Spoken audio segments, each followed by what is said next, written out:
No, he's going for it. Must see it. Very good shot. So great shot by Adam Adam Lilly. These young guys are bringing through.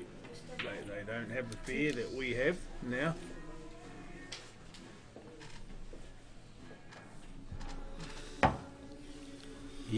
Very confident double. He wasn't mucking around. He played the red into the corner and straight over there and doubled. So we've got some results back. Look at it. Just put it away. So we've got Simon. Hold on. Is that right? Is it?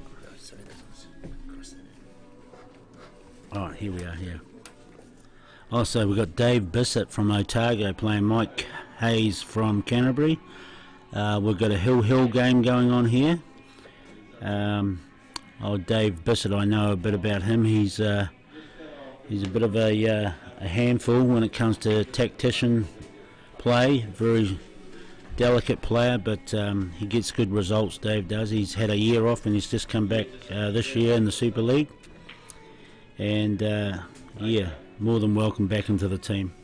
So that's a hill for Dave and Mike. We've got Adam Shaw and Baden Jackson, 3-1 to Baden. And we've got Matt McInnes playing Brad Campbell, 5-3 to Matt. And George Elvin and Dean Garnett, that's 1 each. So I've just had a text from one of my teammates from back down in Otago, James Burnett. Cheers for that, James. Listening to our commentary. Sorry, I'm not the best commentator. This is the first time I've ever done it. I couldn't care less. Bit of fun. James won second tier in Otago just recently, so he's qualified to come up and play with the big boys next year, which he's looking forward to. He has 3 pot blacks at his house in Geraldine, so he's on the table and he's going to be a player to look to in the future. Who's this? Oh, James Burnett. Oh, James Burnett. Just texted me. So. Oh, cool. Yeah, so it's good to see that these players are down there supporting our guys. And as you just heard, James, you were asking how's everyone going up here. Well, you can see Simon playing at the moment. Brendan's still in. He's lost his first life. He's still got 1 life, so he'll be back on soon. And Dave Bissett is Hill at the moment with what's that guy's name that Dave Bissett's playing?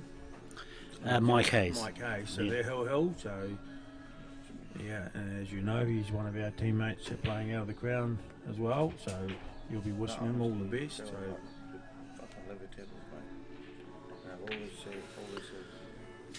Yes, well, we're sort of trying to get other people to come and do some commentary, but it's since we're from Otago, we're a wee bit biased on who we talk about. Yeah. we're not all that, but come on, Otago.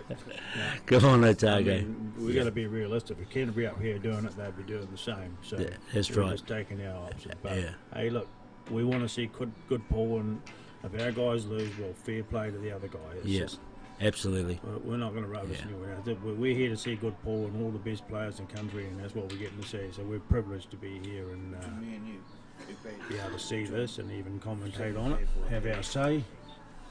So we've got Jimmy Henry just finished that frame. Go, Jimmy. You're one of the horses. Yeah.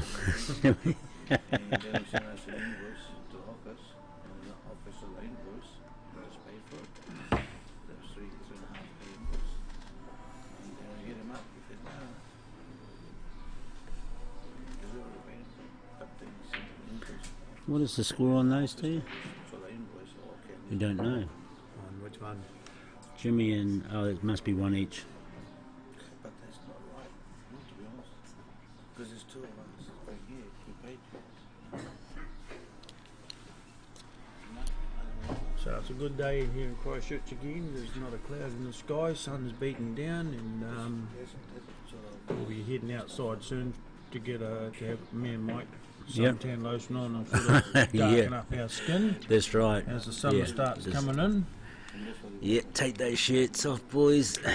So just while Simon's looking around players next site, does Mike Bowen have any specials on in firewood at this stage? Take the opportunity. Take the opportunity. If not, call Dan Bowen, Dan Bowen. his son, and I'm sure Dan will do you a deal. He's a ball player as well, a very good ball player. Unfortunately, knocked out yesterday, but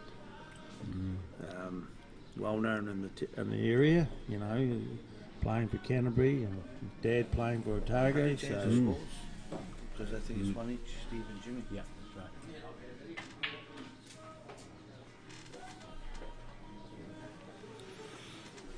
So always a hard shot, that shot he just played there, on the rail with the small white. So if you're thinking, oh, how does a guy like that miss a shot like that? Well, as Mike said, they aren't an easy shot. When you're playing with a wee white, a wee bit of pressure. Well, like you said, with my brother behind me, he said a wee bit of pressure too, neck and neck. So. Yeah. Well, when you're playing a shot like that, and you've got the other opposition's got a couple of sitters over the corners, well, it does become a wee bit of pressure because you actually want to execute that ball more than anything than to play it out, because you can't do a lot with it. It's just got to be just pocket weight sort of thing, you know. But anyway, Simon's going to probably sneak that in there, is he? That's it. Yeah. Now, he purposely took his yellow out to push it away from the pocket to make it a bit harder for him to pot if he does miss further down the track. But first thing he's looking at is the top red. Well, I think he will go for the Yellow to come back and hit the yellow. Mm. Yeah. So he's looking at that ball, thinking if I can clear that out and get a shot on it, I should be shooting for the black. So I think he doesn't have to do a lot with that white. It's just maybe a slight tinge of right-hand side, a but wee tinge of right-hand side. Yeah. and that'll kick that red, and hopefully it comes into a good position. He's in. So we've got a good result here, especially for us from Otago. Dave Bissett has just beaten Mike Hayes. So well done to our man. I'm really happy about that. Dave's a very good friend of mine. Another guy that plays in my team down in Otago.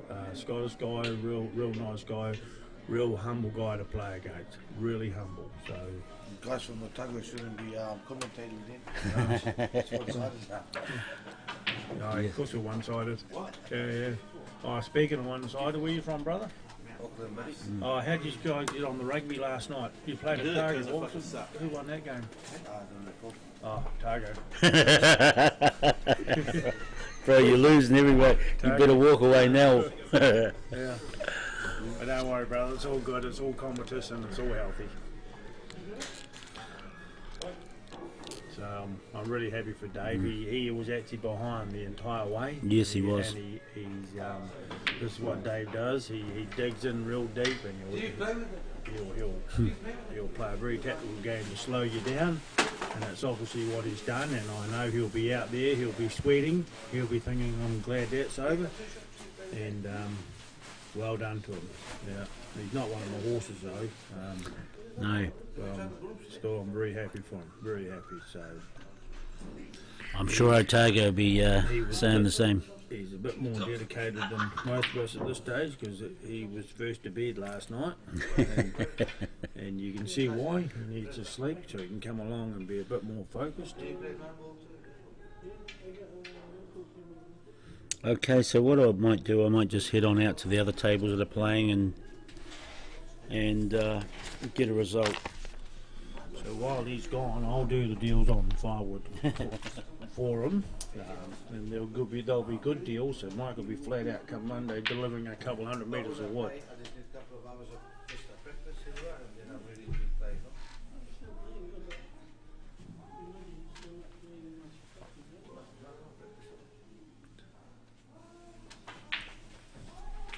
So I just played a natural shot, coming around the rails. Just no position needed here, just put that black away. So when you're doing a shot like this, you want to be confident and stroke it just solid and just put it away. And that's exactly what he didn't do. He didn't play it solid, and that's why he missed. He just looked at just run it in slow, and then they do become missable when the pressure's on.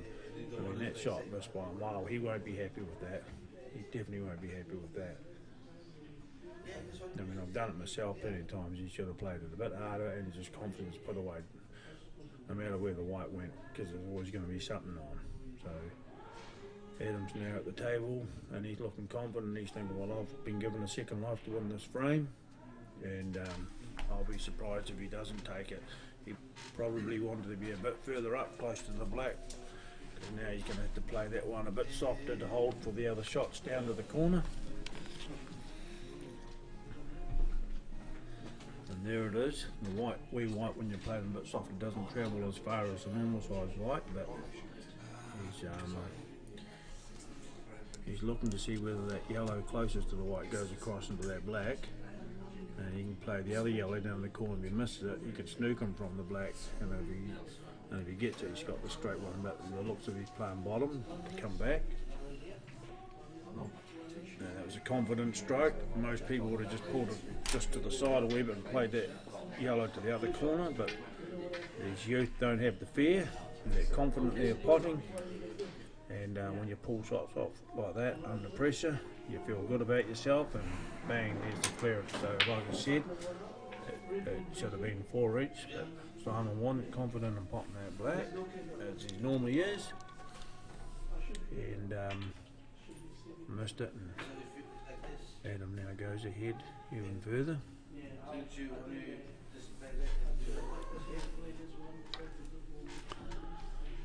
So yes, so with more results coming up now. We've got Baden Jackson playing Adam Shaw. Baden 4-1 up. Matty McInnes over Brad Campbell 6-3. George Alvin and Dean Garnett 1 each. And I'm not sure, I think there was a result there, but at the moment what I've seen is Steve Denton, Jimmy Henry 1 each. I'm not sure. I think they might have just, Steve might have got that one. Well, So, no, just want to say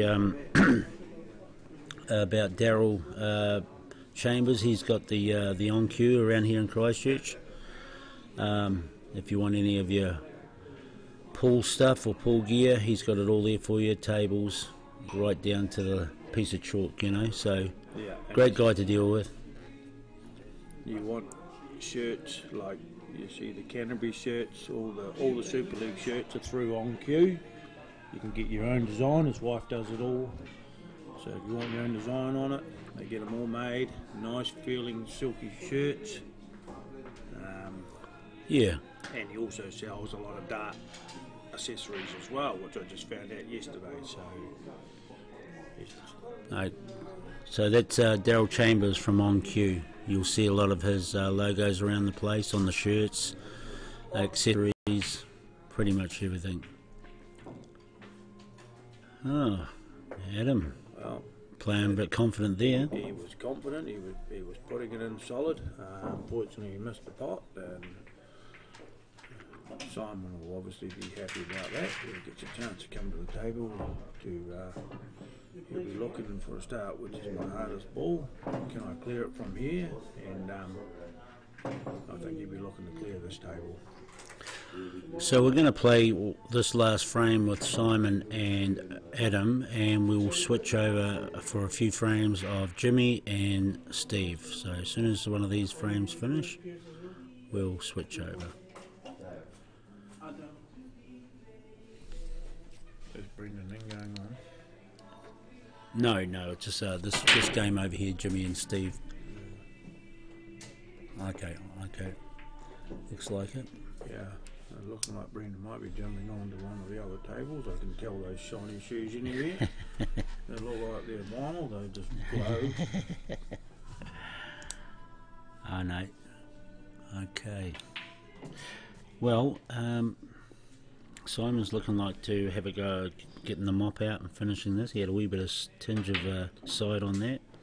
Probably drifted a wee bit far on it. He's definitely come too far. Too far or not enough.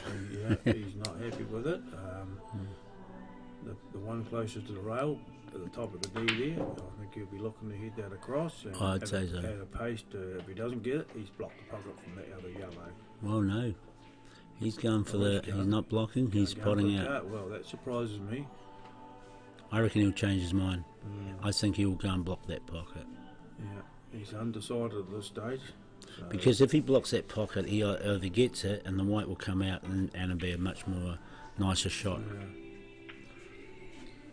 So we've just got Sam Blackwell just walked into the room. So good morning, Sam. Good morning. See you later. I've actually got to go and see what game you're playing on there. Watch it. Well, we're going to change it soon Why? because we're giving the other ones a bit of a run on the table as well. Why, were you going to go home? I've got to go do a couple of things. Just because 2 minutes and I'll get a result. So you're speaking with... I can tell you later. I know. I need them on here. So, not too bad for us. It's hard to keep up. We've got to go out every 3 or 4 or 5 minutes or whatever to get a result. But I hope we're doing our job and keeping you up to date. What's happening? So Simon's just put the black away there. It would have been going through his mind about the last black in the last frame, but he's put it away confidently, so he'll be happy with that. When you make silly mistakes and it costs you a frame, you've just got to get over it. You can't hold it in at this level. You've just got to get on with your game and just rectify it. And just So we've just switched over to Steve Denton and Jimmy Hendry. We better update that. right, as you've seen, Jimmy, he just played out at a dead weight. He didn't need to play any harder to hold for that yellow. Sitting on the other yellow, but well, he's given Jimmy 2 shots. He's done it on purpose, but I think he's opened it up for Jimmy to take control of that pocket there. Jimmy's not mucking around. He's got a nice touch, Jimmy. He'll just touch that in there. Oh, Well, touched it there. Yeah, he was heading for that. He was heading for that yellow. He was looking to take control of that pocket, maybe get it, as well as knock the other yellow out. So he played quite an aggressive shot there, and it didn't work for him. So he's had to hide because he had 2 shots, and the first one Great didn't work leave for him. But it actually surprised me because he's very tactical. Jimmy. As Jimmy, so I thought he might have taken control of that bottom pocket he just banged the yellow into, and then knocked the other yellow out with his extra shot. But well, we know. Well, we've just had a result. The Maddie McInnes game against Brad Campbell is over. It's 8-3 to Maddie, and so that's Brad's weekend all over. And McInnes is always a hard one to knock over.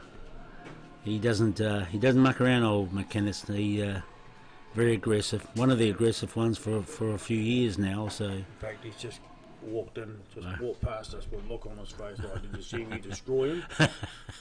Yep. He has to duck as he comes through the door. I know. He stands about 8 feet. I know.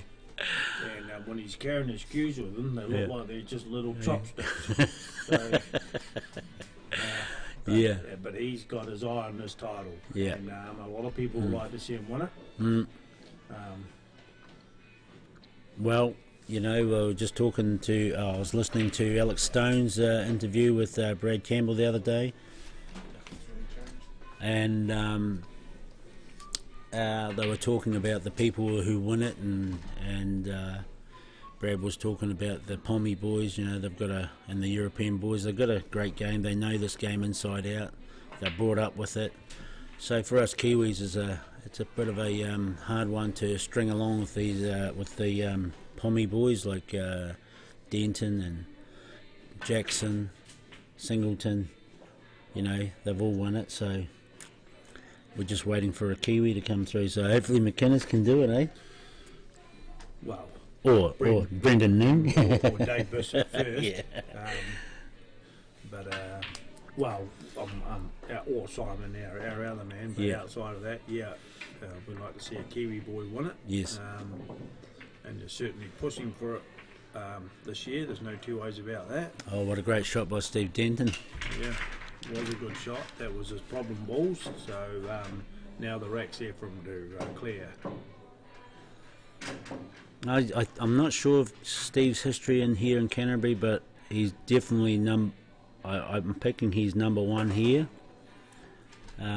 He's a hard. He does lose a few every now and again, but I think it weighs towards the winning side for Steve.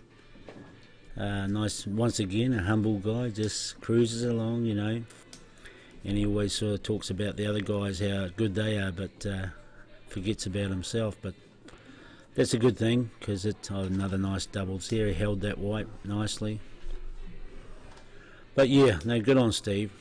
I'm sure the Canterbury boys will be cheering him on. So this one he's just going to just kick the black over to the side and the red in the corner. Oh, look at that. That was mean. Perfect. Oh, the old black Yeah. had a little look. Yeah, he wiped his shoes on the way in. He didn't take his time to line up as long as what he normally would, and he almost paid the price for it. But sometimes you can just take something a wee bit light, and then all of a sudden you've missed it, and you're kicking yourself. But he got that one, so he takes a bit more of a lead over my horse, Jimmy Henry. So we got Baden Jackson leading Adam Shaw 5-2. So Baden's making his bid for this title. He's got a comfortable lead there, and he's hard to reel in. Very hard to reel in when you give him a lead like that. So we'll see what Adam Shaw can come back with.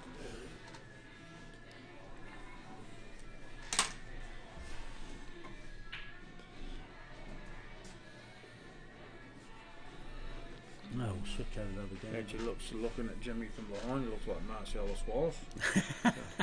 And who's he? The guy off Pulp Fiction. Definitely looks like him behind. Well, there's a few of the boys now. They all in the casuals today, Tony. Yeah. Yeah. Yeah, we've got all our target guys. Can we split that screen? All supporting our boys out there, so we've got a good team spirit in our team, so it's great. We're all here supporting I each just other, want Adam Lilly and them up on the right hand side. feeding the drinks and the water to the boys that are playing.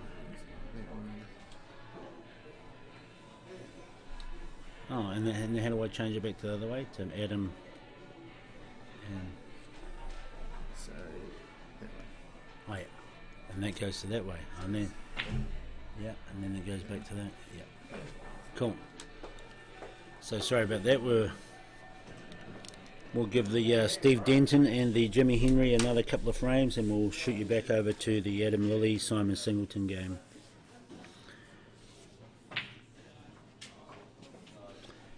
And results.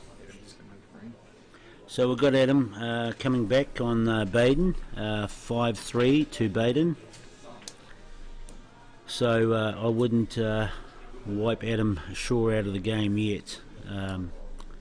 not at this level. They're all capable of coming back, but the guys that are leading the way are also capable of shutting them out. So it's Dave Bissett just showed that with a great comeback from behind the entire way against Mike Hayes, so it happens.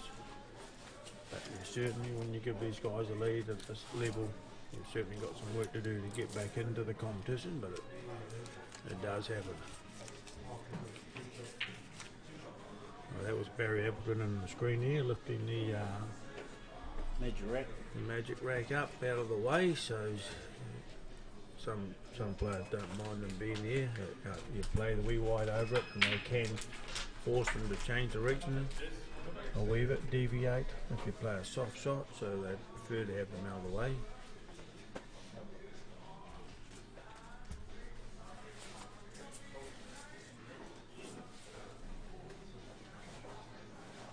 Barry Appleton, of course, the Pop Black rep in this town. Well, we can't advertise that on this TV. But no, he does a good job. Sort of when all the players come together and the companies and stuff like that, and try and make the game nice and solid for everybody. Bad miss. Jimmy won't be happy with that. Now, the other thing too, he didn't have quite the position he wanted on that final red, but Steve will be happy he's got to come back to the table, and the table's here to be run. So Look at that shot. How solid that was. close to the rail like that, you think, oh, well, that's not a hard shot if you're home. Well, you know, you get onto one of these tables and try it. So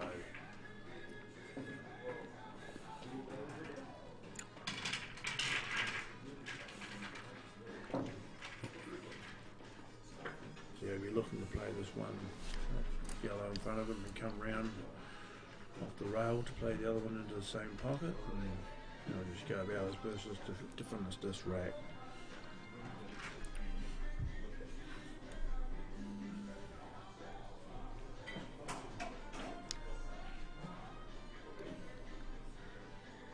And there it is, nice little shot to come around 2 rails. Yeah, coming off that top rail and heading back up the table. Looks like he's going to go around, he's going to go the sideway. Oh, fancy shot. Now, because he played that shot the way he did, you see him look up, he's not happy about it, he overhit it, but when you start moving the white around like that, you're opening up your chances of losing the white a wee bit. Most people would have just played just straight off the top rail and just come straight up the middle. But these guys are good enough to bring himself back into the game anyway, so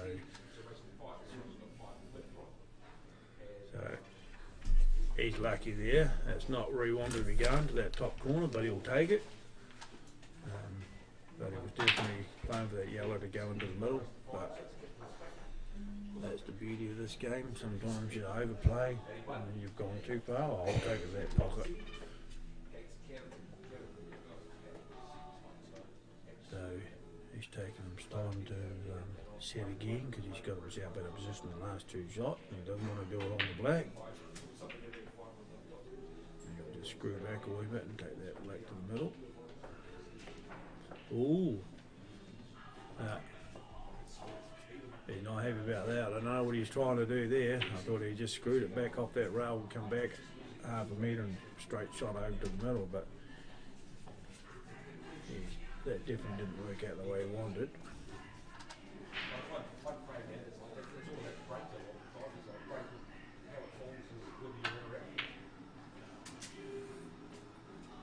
But he's got the frame anyway. It doesn't matter how you get it sometimes. You take it, but there are ugly frames to win like that. But he's got away with it, and Jimmy's thinking, no, I don't know how he won that frame, but if it goes down as another frame. For me, I take them anyway, I can get them.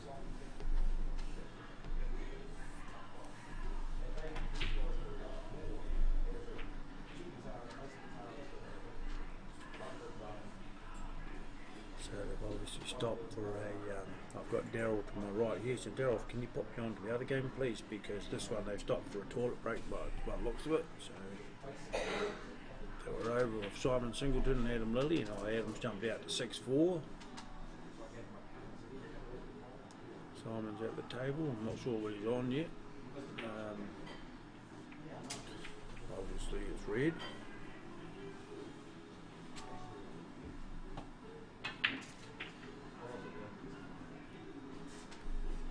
So the pressure's going on over here. You certainly don't want to let Adam get to 7, because you know that you have to win the remaining frames.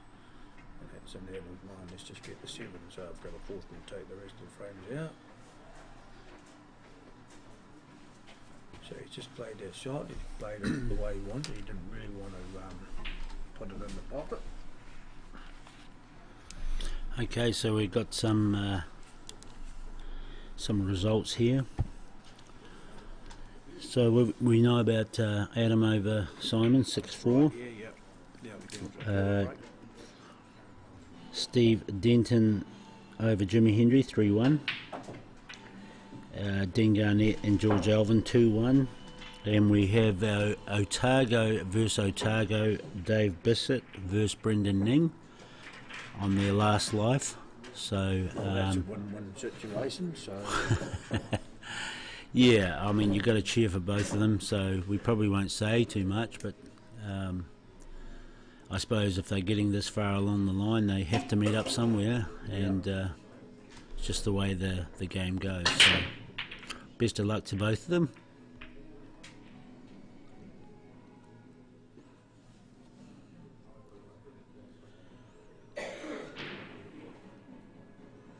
So those who have just joined us, is the game's been going since 8:30, and there's been a few guys that's fallen this morning. So we're getting down. I think we're down to the last 16, aren't we? I'm not sure. Yeah, we've got, oh no. What is it? No, thank you. Yeah. So yeah, who switched this one over? I got Neil to switch it over while Mike was away because the other game was on on a toilet stop. Toilet break. So we would switch it back, but we don't know how. We're computer illiterate. Well, it's good to watch this later stages in this game anyway. So the Steve Dent and Jimi Hendrix game is pretty early, but that doesn't take long either to catch up as well. It's going right hand side. No, he's just trying to park it up. It was the right shot to play. Unfortunately, sometimes you just got to play tactics. You can't always putt because of the situation of the balls, and that's a classic case of it. Well, Simon's holding a good position. He may even try and, if he can get past that yellow, and kick the red back into the one that's on the rail, and try and trade places. But it's going to have a wee bit of weight with it, and it could disturb the pile a bit. That's a good shot.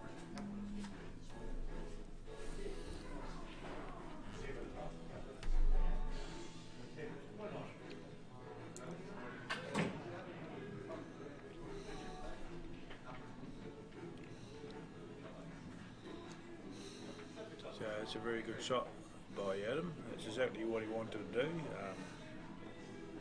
Got control of that pocket now, so the tactical battle will continue with 6 balls around there. So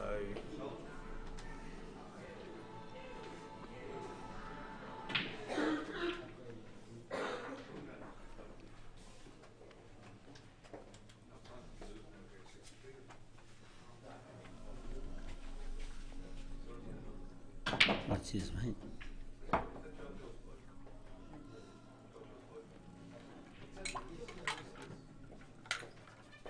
So what Simon's done is took control of that pocket, but taking the risk of giving away 2 shots. Thanks, mate. Lovely. Oh, cheers. I'll just pour us a drink. Compliments of on cue. Yeah. Geez, what doesn't that guy do? Any chance your generosity could go as well as recovering my table? I take it by that laughing that look here for 500. Oh no. So Jimmy's just played the 8. Not a good shot. So Steve's got a he's got a clearance here.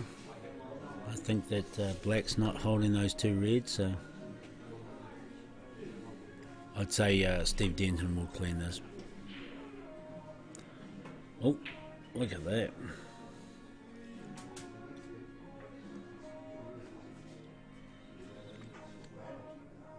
Yeah, So Adams hard push to try and clear this. The tactical shot that Simon just played opened up that pocket and left Adam with wasting his first shot. Adam's going to have to just park this up. And when you waste your first shot, you really want to try and set it up so you've got a pot on, but it was very hard to do that. He had to rely on a bit of luck, and he didn't, but he's played the right tactics now. He's taken control of the other pocket on the other side, so there are a lot of tactics in this Super League rules. So, well, the viewers that are watching this, the house is starting to build up here in Kashmir. The There's a few spectators starting to build up there and watching some of the games.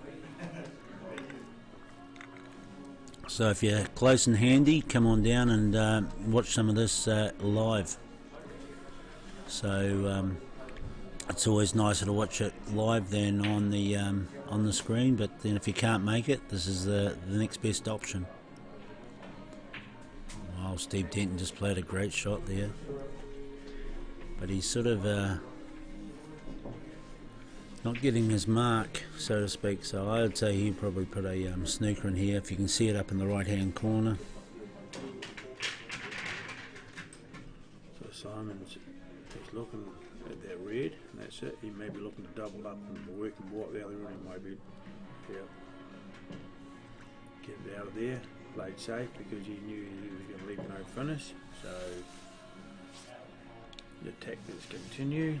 He's on the upper hand in tactics at the moment. Doesn't necessarily mean to say he's going to win the frame, but he's got the upper hand. And he knows it's a crucial frame. He doesn't want him to be putting Adam on the hill, and Adam's thinking, he wants to go to hill. So that puts all the pressure on Simon. So this is a crucial frame. Well, this is it. This is it. Simon will go for the clearance now. There's no two ways about it. Adam had no choice but to take that, but yeah, Simon put him in that situation. Sometimes there are no options. Think about these rules. You don't have to nominate a pocket like your world rules, so sometimes you just luck goes for you. But Simon's just getting his composure, looking at all his options, but he's got one thing in his mind. He wants to finish this frame here and now.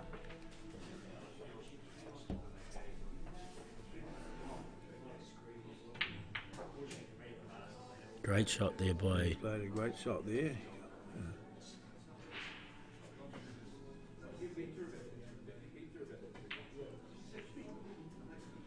So you'll play this red into the same pocket, come back for that one to the middle, the one at the workable at the far end. He's looking at all his options. You could finish this table 2 or 3 different ways at this stage. But welcome along, ladies and gents, and good morning to everybody else that's entered into the arena today. Welcome to the 2018 Superleague National Finals. It's a real pleasure to have you here in Kashmir, and an absolutely wonderful set-out stadium. Introducing to you the 2 semi-finalists in the consolation events. Playing on table 16, can we please have Andrew Hickey and Brent Wells? And playing on table 11, can we please have Nick Spears and June Carrion? Gentlemen, you'll be racing to 8. Good luck. so Simon's looking to... Who's Nick Spears playing? Oh, I didn't hear. Wasn't loud enough through there. Right, Simon for the right hand side to come off 2 rails, and obviously heading back up the table off that side rail and take this black into our bottom left here.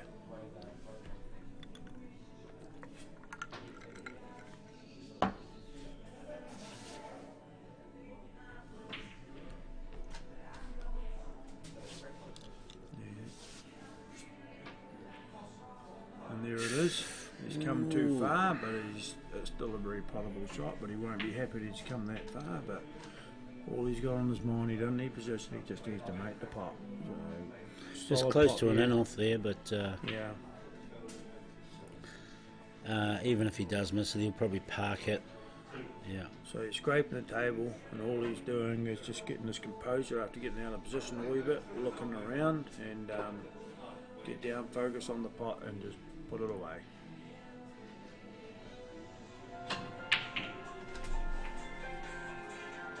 Always parked it. Oh, look at that. It just dropped. Well done, Simon. Okay. So that brings Simon closer.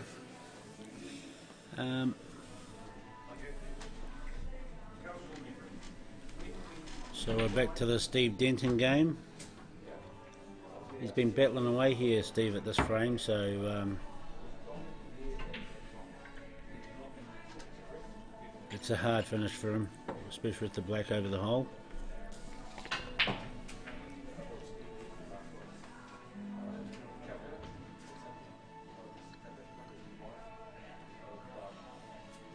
He's not looking at crashing that black out, is he? No, he's heading the other side match, going for the double. Going for a double, I think. Going for the double.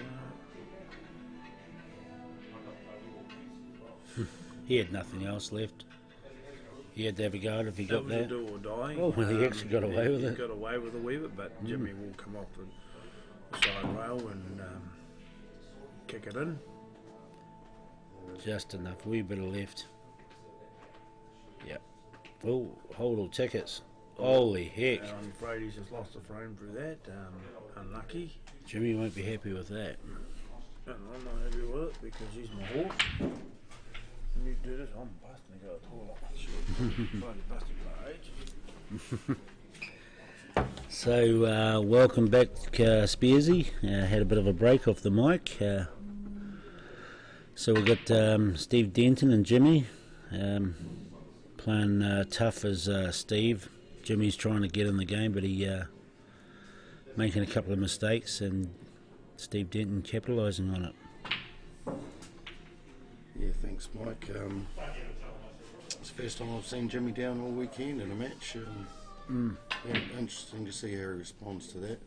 I was just watching Simon, and he's missed 2 blacks. I just told him not to miss any more. He's just got that one, so go Otago. Yeah, it was just sitting there too, on a shoestring. Yeah, it took about 4 or 5 seconds to drop in. I don't know. Do they get 10 seconds, or how long do they get? I don't know. Until you walk away from the table, you can stay there as long as you like. Yeah. And he just stayed leaning against the table. I don't think he pushed it or anything. He was just sort of waiting for it to fall in. So everything was legal to him. Okay, so we've got some results come back in. We've got Baden Jackson 6-3 over Adam Shaw. George Alvin and Dean Garnett locked up at 3-all. We've got Steve Denton 5-1 over Jimmy Henry. Adam Lilly 6-5 over Simon. And Brendan Ning over Dave Bissett 1-0.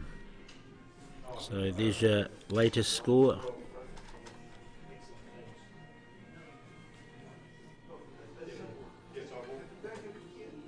It's pretty hard to sort of keep up to date on some of these games, though, especially the 2 TV tables, you know. So they're both great games. So we're just sort of flicking backwards and forwards as soon as one frame finishes. Did you have the Dave Bissett and Mike Hayes game on the TV, Mike? No, no, that was unfortunately it wasn't that one. But Dave Bissett, he ground away there at Michael Hayes. Yeah. It came down to a hill match Yes. there, and Mike's had a shot at the middle, about where the black is on this frame here, and Right. and he's missed it. Was that to take the frame? It hit the inside draw and went up to the top by that where that yellow is, and he's just given away the frame. He's given it away at Hill for Dave to go through, and now we've got Dave and Brendan Ning from Otago playing. Yes, that's right. So well done to Dave. He does grind games out. He's the most methodical player probably in the tournament, and he just wears them down to a point where he can finish. He's a Scottish international player and doesn't give much away. No, that's right. So we've just had Steve Denton give 2 shots away to Jimmy. It's probably not that worrying, but I'm pretty sure Jimmy's going to probably have a crack at this and break those 5 open. Yeah, look at this yellow by the red here, might go into the corner if he can play the 3 balls onto it. He's looking at that now. Because he's got 2 shots, he can afford to be a bit aggressive with it. Well, he's going to try and, yeah, that's right. So he's going to take this one and still keep the shot. Just try and break them open a wee bit. Not a good lie. Jimmy's going to work it out, and he'll look at all the options and. Well, he'll probably just poke this out and park it up. I'd say he'll park it. Another go because he's got Steve 2 was shots. a bit anxious there. Steve coming for the for a shot, forgetting that Jimmy had two. Jimmy will just park this up over that pocket. And He'll play it off that red, I'd say. There you go. There's security straight away. Oh, I didn't see the top game. Who won that one? Simon. So we got 6-all, is it?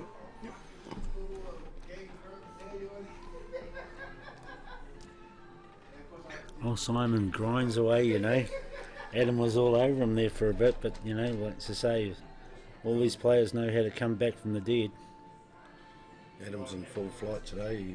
He wants it probably more than he has before, and he's prepared to take him on. So. Well, the two Adams are the up and coming in Canterbury here. Got the break in the top corner there, and Adam's gone and off the break. So a great break. Letting Simon back in, and Simon will want to clear that frame and just get that little bit of breathing room for the last frame. Oh, look. Simon's making a mistake here. He's got to go behind the line. Oh, okay. I thought, what's he doing? What's he doing? Is he allowed to do that? He's just pulled him up.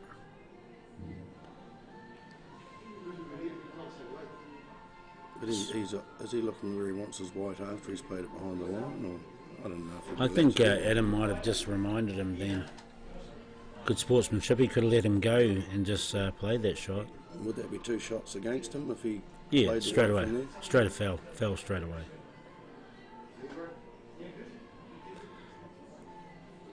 So Jimmy obviously got 2 shots because he parked that one up, and Steve's obviously, we lost track on this game.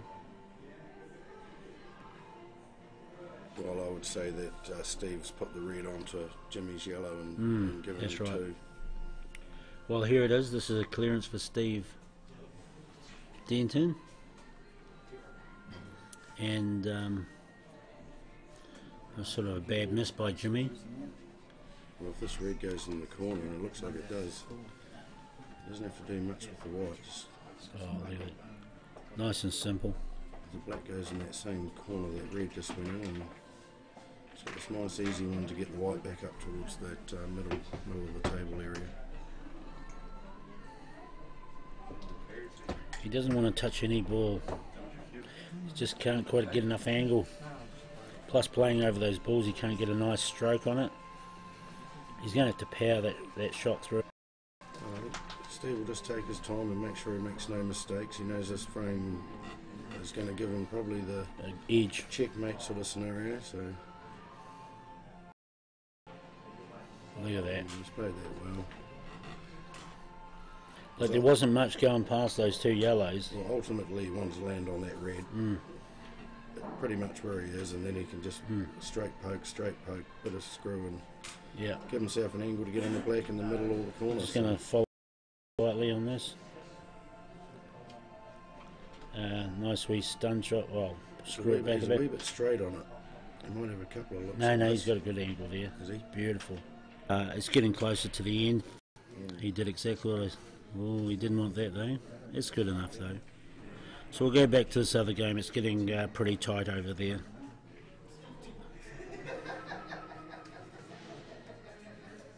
Oh, He's missed it, but he's got the 2 shots. So just lovely. laid it over the pocket because he didn't miss it on purpose. That's where he wanted to put it. And we're Exactly. just going to flick over and watch the boys. Over to the next one. Targo. Okay, so we're back to the Singleton Lily game. 6-all, Mike. Yeah. Simon at the table. And that gives Steve Denton 6-1 over there.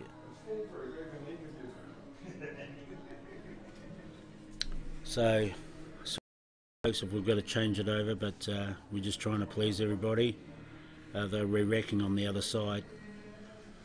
So those who have been hooked into the game, Adam Lilly and Simon Singleton, well, here we are, we're back again. Getting down to the pointy end of the match. So Simon's got a bit of a bogey ball there on the rail, but he played for it. It's always a hard shot to execute, that one there. It's a common shot, but you don't always. They always give a bit of a wobble in the corner, you know. But so much experience, so I think he's just going to have to crack open the old big game he's got. If he'd missed that, he'd just park the white up behind the yellow, leave him a total snooker. Yeah, so he's blocked one angle out. Jimmy will have to go across the table or up for those two balls up the top. But Jimmy will be trying to snooker him back here, even though he's only got to hit the ball and doesn't have to hit a rail. He'll be trying to put something in like that. There's a good shot.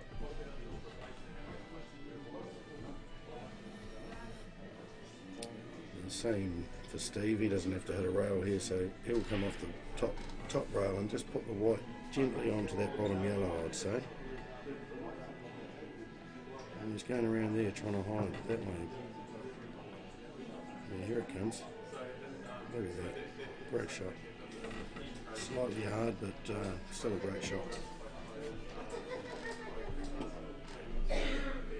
So if you're watching up the top right of your screen, we've got 7-6 to Simon over Adam Lilly. Adam attacking aggressively, so he's got a bogey ball up there on the right hand side. We might come back to... Same shot for Steve here, just be trying to get that a little bit lighter so it rests right up onto those yellows. Great shot. And because there was a full snooker, so he didn't have to hit a rail. And he's promoted the yellow enough that it's actually on into the corner now. So Jimmy will be trying to do it again. Maybe just putting the red onto the black and trying to form the snooker at the same time. It's just filled with the red, so it's a fair shot. But he's left that yellow on, so let's see what Steve does. I want to have a go at this and just put the acid right on Jimmy. Well, Adam Lilly just played a nice shot up the rail there. He And that's to get back to 7 all, so we may have to change over. Big pot this one then. Great shot. Look at the steadiness of this young fella. Just past that middle pocket, he was dropping that in, and we've got another hill which we'll probably have to flick back to. Yes, we'll have to go back.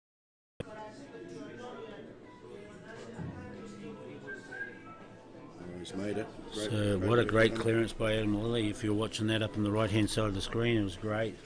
Oh, Steve Denton's just dropped that, and he wanted that to go in, but he's left it there. Left Jimmy a tough shot. Just while the boys are setting up, we'll just watch the last of this one. See what Jimmy's response is here. It's a bit harder to form the snooker now. There isn't a lot on. Well, it's going to be hard for him to... he's going up for that top red. Unfortunately, he's hit it. He's left Steve Denton on. It's going to be the end of that. So we'll come back to that game shortly. We'll just watch this last frame. So we've got the Canterbury boys looking strong. Steve Denton still in. Okay, we'll just change over. We had to change over, ladies and gentlemen. Sorry about that. So is that, did you get anything off the break there? Going to get that one out, but no doubt he'll look for an angle. And 14 frames into it, and it's a race to 1 to carry on. yes. That little bit of pressure there's just added to that shot. I think he hasn't really done himself any favours there. And Simon's got a bit of work. The yellow right up the top might be, and the one of course by the black, might be the problems that just cause Adam Lilly a little bit of a heartache here.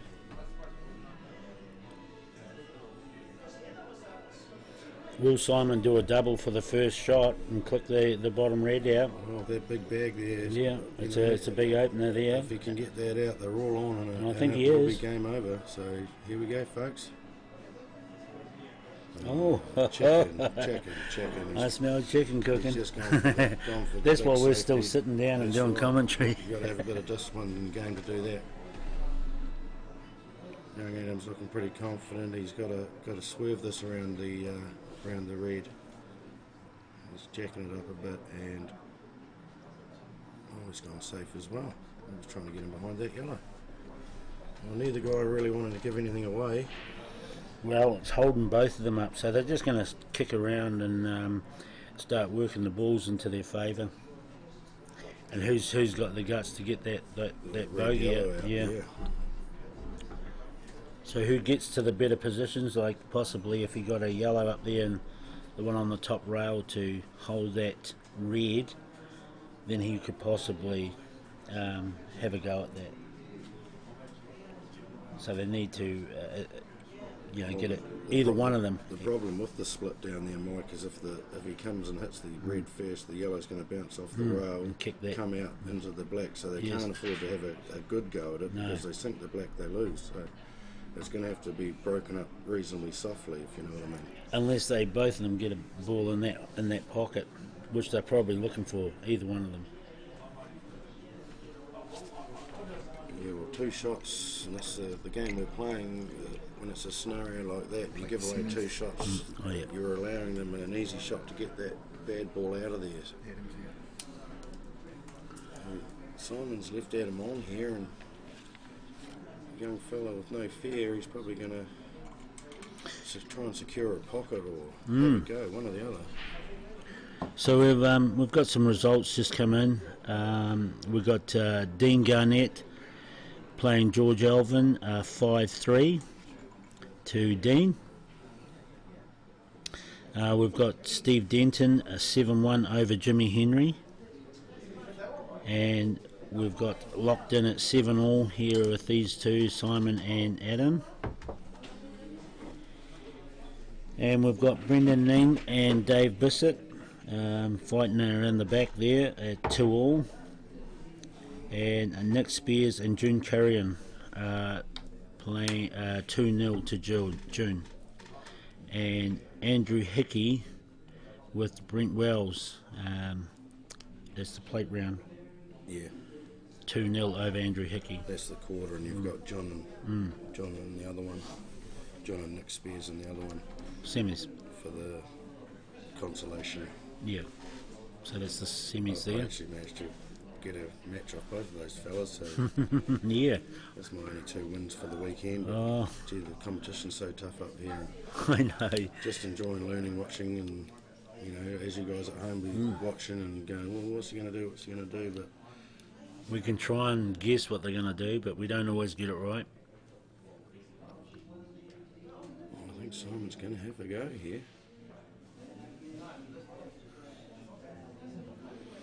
Yes, well, he's going to put that red inside the yellow. Right. And just try and park it. That's all he wants to do. He wants to just block that black. So he can use the red and yellow to promote it afterwards, possibly. Yeah, controlling that pocket, you control. I don't think Simon will take too many on. He'll leave them all out there, so he will have the other guy will have no option to leave it safe anywhere. So I'd say Simon will he'll take it on. And he'll be parking the white up behind that red, or? Yeah, definitely. It's just a pocket weight. And that's what he did. Yeah. Exactly. Great shot. So Simon's controlled it now. Adam knows he's in trouble.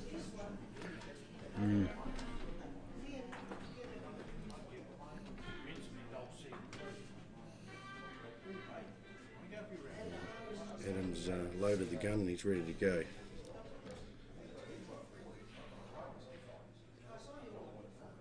And try and double that yellow back to the corner.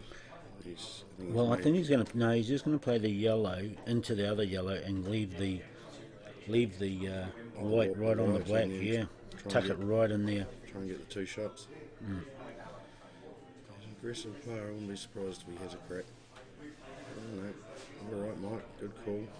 But leaving that red on, up the top and in the side bag there, it's pretty dangerous. Now Simon's going to get his other ball out of there, I think.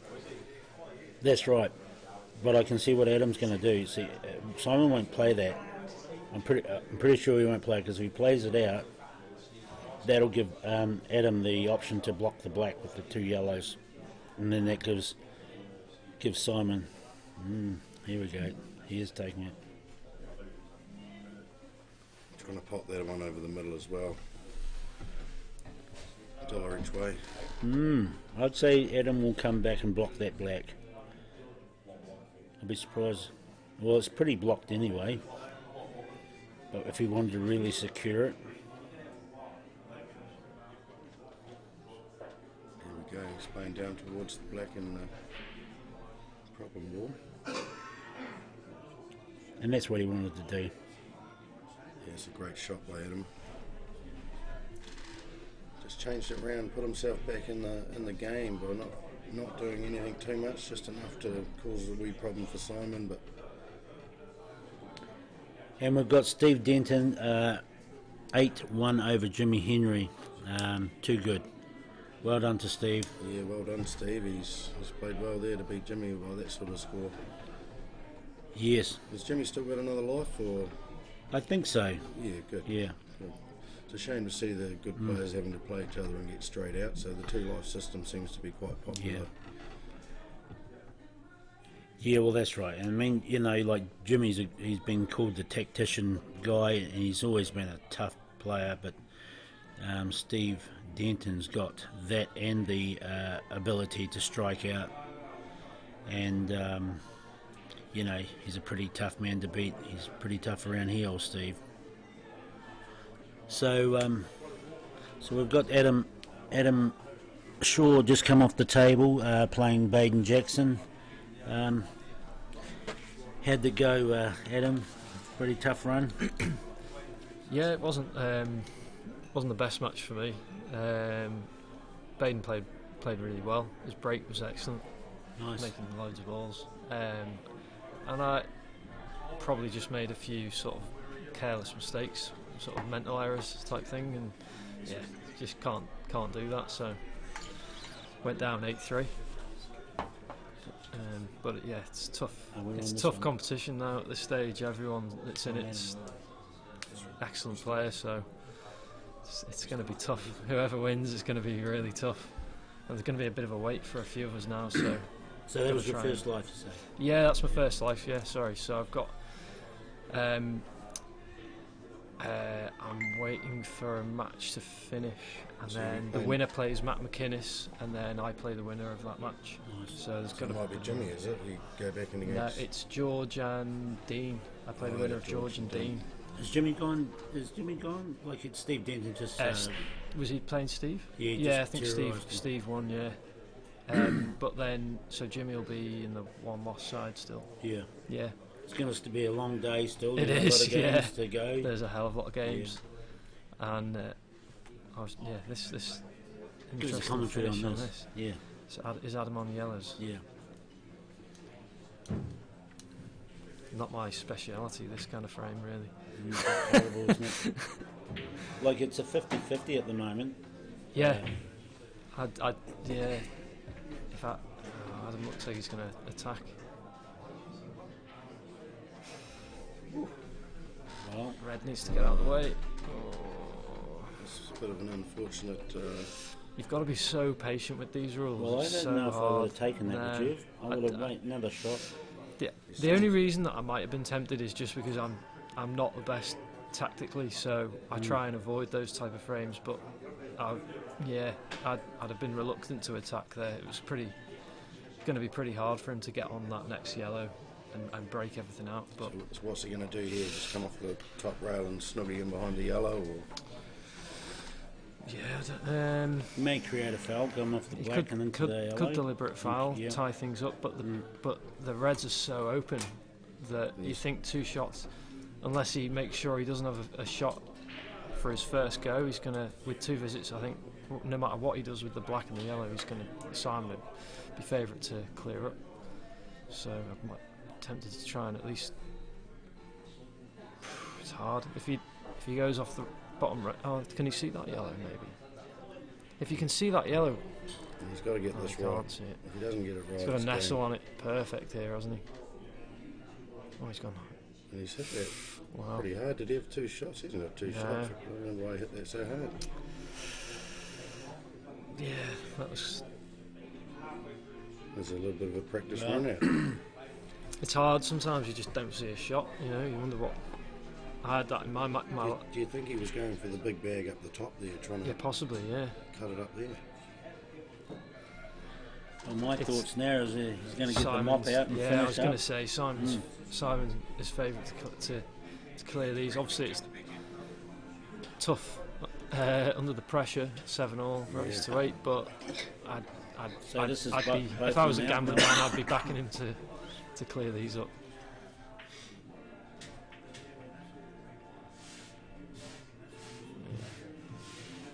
Just pick the ones off in the middle of the table probably, and just leave those ones over the bags.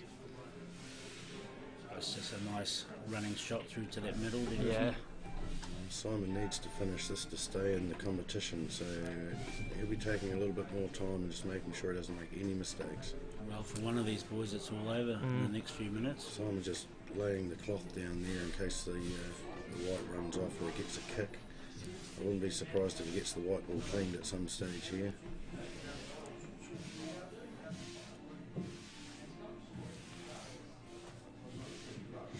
It's just a case of holding your nerve, isn't it? If he was practicing, he probably would have already potted them all. But yeah, you just don't want to take any. You just want to make absolutely sure that where he is there, they're all on. Yeah. And when you're on the opposition side, they put ahead of me.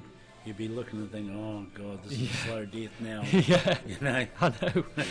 Watching it unfold. Finish me. the ball on the left-hand side of your screen, the red naturally gets you on the black, and so he's struggling because he wants to leave that there. You know? I think he'll go this one to the middle, the one over the top corner, the one to the middle, and then leave this one down the bottom and just come one cushion get above off, it. You know, leave the white around the sort of in line with the green spot if it was a snooker table for that last red, and just come off. So a little bit of right-hand side on this to. Yeah, just swing over, and then he can be anywhere really. Yeah.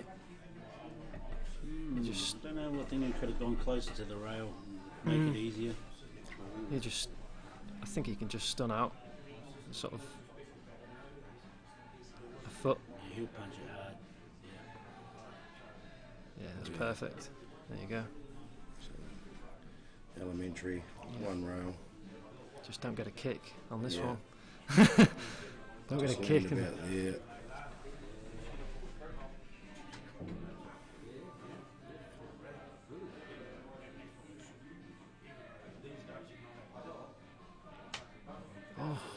He's played that well. Just about got there. He's pretty happy with that. He's alright.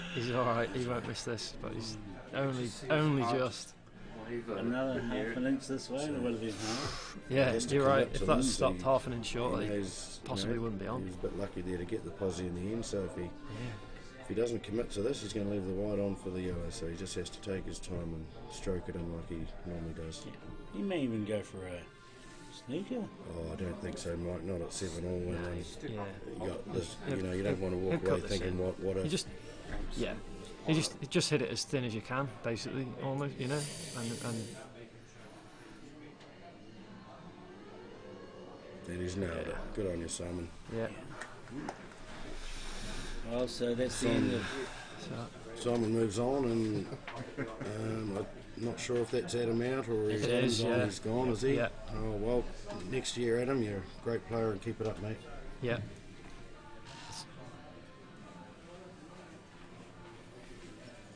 Go Otago.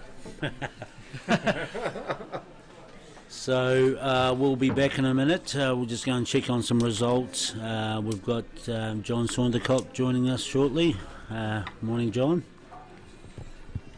Morning turned into afternoon, Mikey. Oh, is it? Well, is it that? Really? Gosh, I didn't know. I've been on here for ages. Well, sometimes that happens, doesn't it? You forget to check your watch, or sometimes you even forget to put it on. I don't wear one, John. Oh, there you go. So I might just go and get a few more results out there. There's the what games have we got on? We've got Brendan Ning going on. They're playing. It was last 2-all. Nick Spears playing Jun Carrion. 2-0 to Jun, and the Andrew Hickey game with Brent Wells. Brent leading 2-0. Yeah. So, well, Brent, I was told that Brent Wells either didn't qualify or lost a life. Now, This Could you is please the confirm or deny either of those? Yeah, no. What happened? He's in the next round, the plate round. Oh, so he didn't yeah, qualify in the main event. So no, he didn't. But I'd say he's a favourite to win this consolation. So so John, what I might do is I'll take a bit of a break and I'll go and get some results for you. All right, cool. Thanks, Mike.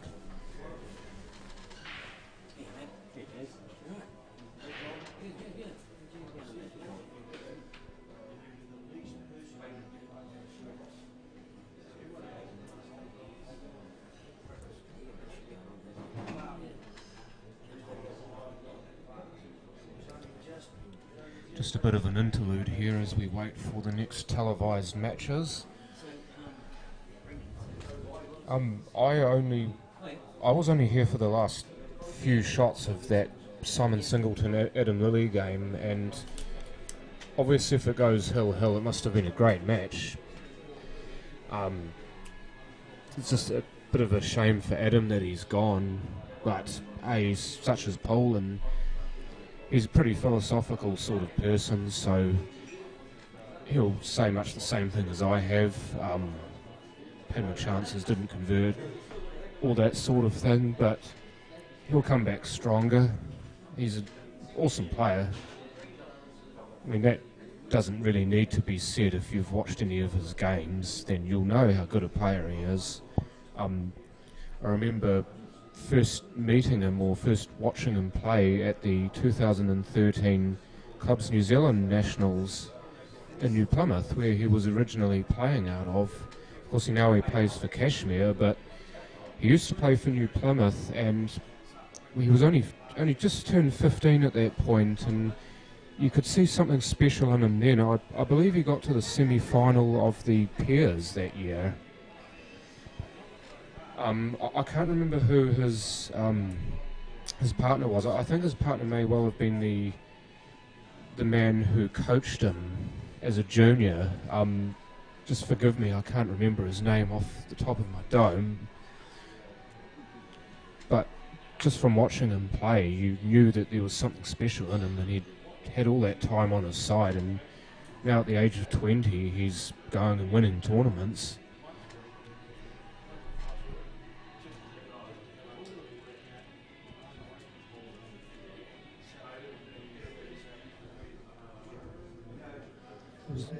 Just see there Darryl grooming the table for the next match. The other table, the one that Steve Denton just beat Jimmy Henry 8-1 on, that has been groomed, so we're ready for play. We just need some results to come in, or not some results to come in, but we need some games to finish so that we can then put some games on these televised tables.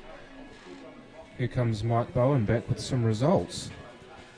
Yes. Okay. So we've got Brendan Ning and Dave Bissett from Otago at 3-all. June Carrion and Nick Spears, June 4-1 over him. And we've got Brent Wells from Manawatu playing Andrew Hickey, 3-1 there. So, and that one there is George Elvin and Dean Garnett. Dean 6-3 over George. So so that's it really.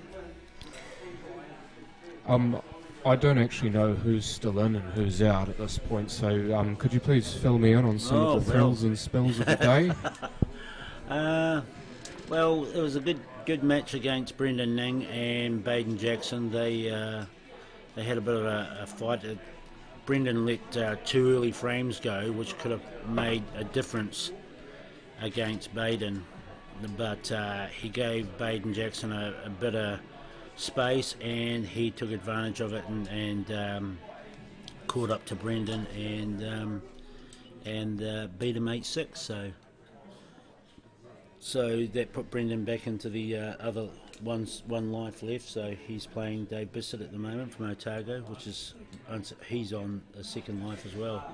Yeah, I mean, provincial teammates too. I believe Ningy and Dave both play for Otago, don't they, Mike? That's right. Yeah, no, they play out of Bowie's down there in Dunedin, and Represent. yeah, no, it's always good to battle against the boys. It's like our region's getting harder and harder. We've got a lot of people starting to play the game now. Like once upon a time, 5 years ago, nobody was interested in the game. But as the game's gone on, the last 5 years, it's got bigger and bigger, and we've got a lot of second-tier players coming through, John. So what about yourselves up here in Canterbury? To be completely fair, I haven't been following the Super League too much in Canterbury because I stopped playing it. Well, I didn't play it this year, but I have heard a lot of talk about it, and from what's been said, it's always hotly contested here. I cannot remember for the life of me who won the Canterbury title. I've nearly got my head in my hands because I should know who won it, but I don't. Hopefully you know, Mike. What, this year? Just put me out of my misery, Steve please. Denton. And I'm from Stevie D again. Yeah, Steve Denton. Oh, good on him. Yeah, always a hard horse to knock over. And Steve's still in the game, playing well. Just beat Jimmy Henry 8-1, and that's a huge score. To beat Jimmy Henry by that, but... Oh, yeah, Jimmy Henry's an artiste, isn't he? Great player. I've been around for a few years now. Jimmy lives up in Auckland, representing. Where's he? I think he is representing Auckland. Yeah. Onehunga? Is that where he's from? Oh, could be. Still remember those Nationals 10 years ago in Onehunga, or One Hunga as the locals sometimes call it. Yeah, 2008 Nationals up there. Yeah, you played unforgettable. Well. Yeah. You were young then, John. Yeah, I was only 22 then. Of course, I'm 32 now. But yeah, I played some of the best competition pool I've ever played there. You played well. Didn't do so well in the post section of the singles. Don't think I was that great in the pairs, but I was picked for the North-South game, and I managed to... Glenn Spears. Oh, Glenn. And I managed to beat both Glenn Coates and Des Blair, I think, in that match. And those two guys are idols of mine. And well, from your old club, I was shaking like anything playing them because they're just such big players in this sport. Well, that's right, John. I witnessed that way back in the day, and you were up and coming in those days, a young sparrow, so to speak. But you've been around the mix of a lot of top players, charter club players like Churl and Mortensen and, Perler and Mortensen. Yeah, well, they were great players in the day too, Michelle can still play. It can be frustrating to watch, but he puts himself down too much, but he can still play. I've seen him play some magnificent pool this year, interspersed with bouts of mediocrity, but he's still got it when he needs it and when he wants it. Yeah, well, that's right. I mean, Shrill must be getting on those early 60s now. 69. Late 60s. Yeah, 69 now. Oh, no. Well, I don't think he's sort of worried too much about getting titles now. He's had a few. He's just about got one side of the cup on the all his names on one side there with South Islands and Nationals and stuff like that. So, and he's just about played with everybody in the country. I mean, he's true, and for nearly every club in Christchurch. Yeah. Oh well, that's all part of it. But listen, we're going to take a break. We might just come on later and just give you a result on some of these games that aren't on TV. So we'll take 5. Cheers. Thanks, John. Thanks, Mike. Be back with you shortly. Yeah, cool. Now you've got to turn these off, John. Yes, is it these ones? That button and that button.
Testing.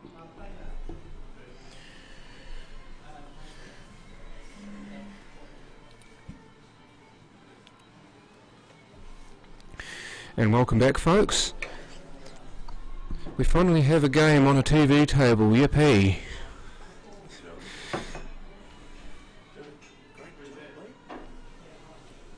Thanks, Baz. This match, Dean Garnett representing Waikato against Matt McInnes, also from Waikato. Dean Garnett, previously the victor over George Alvin, 8 frames to 3. Still a race to 8 at this point. Just got some quick score updates for you all. Brendan Ning is 5-3 ahead of Dave Bissett. Nick Spears is 3-4 down against John Carrion. Brent Wells is 4-2 up against Andrew Hickey. And I was about to mention Dean and George's game, but that has finished, and Dean has now moved on to this match.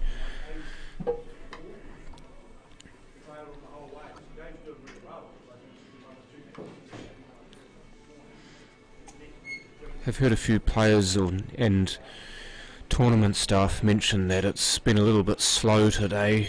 The pace of the games has been just a wee bit slow, so we may end up running past the scheduled 6 o'clock finish time, but that's alright. As long as there's good pool to be played, there's good pool to be watched, and I'm pretty sure you guys won't mind sticking around for a little while longer. I'm certainly happy to be here to help bring this to you.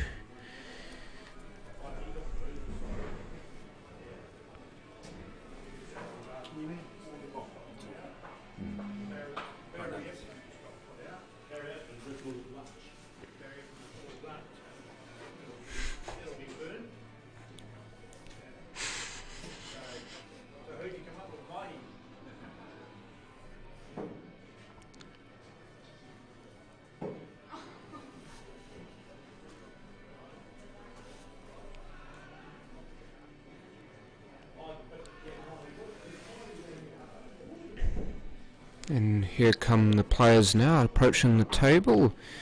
Matt with your back to us. With his back to us. Dean, I believe, top left of screen.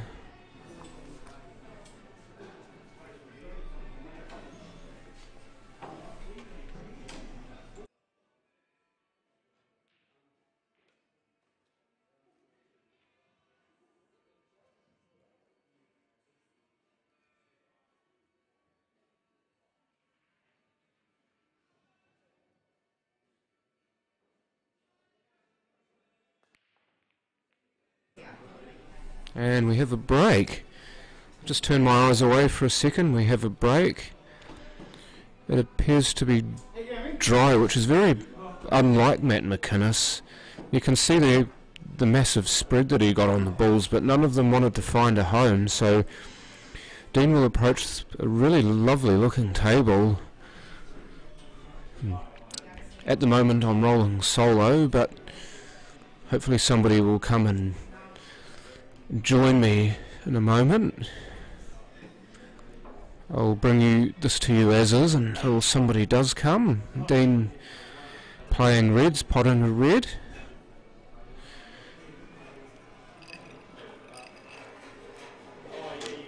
Lovely day outside, I must say. I know it doesn't quite seem right to be talking about what's happening outside when you've got some lovely pool being played inside, but it's a wonderful day here in Christchurch, and may I say, if you are in the area and you wish to see some great pool being played, if you wish to support your favourite pool players, come down to the Cashmere Club. We are always happy to have you, to assist you in whatever you may need.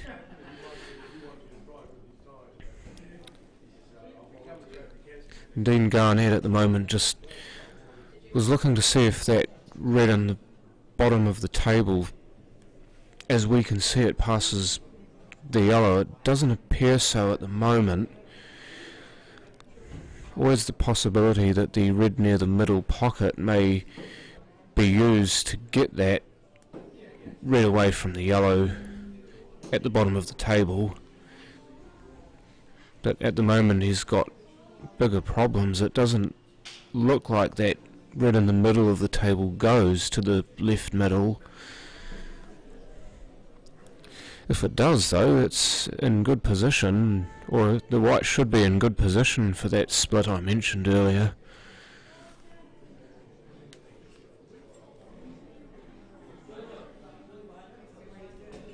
Just surveying his options now, and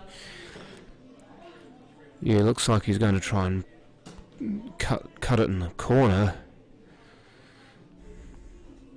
And didn't get a pot, but he did at least get the cover, and that's quite telling when you've still got two of your colours on the table, or two more of your colours on the table. It's of course a lot harder to get a snooker when you've got three balls on the table and one of those happens to be near the opposite colour over the pocket. Back there unsuccessful with the plant.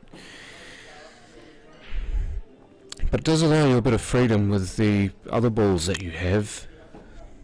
It doesn't appear that the red passes the yellow into the middle, but he may very well put it closer to the red at the bottom of the table, which he has done. So now both of those reds appear on. Only piece of difficulty here for Matt is that yellow being blocked by the red on the left of the table. He's created a bit more difficulty for himself there. Does of course have the option, if the white is not touching the yellow, to just wick the yellow over the pocket and get a cover and perhaps get himself an extra shot in the process. And he does do that and plays it very well. So over to you, Dean, with two of your reds now blocked.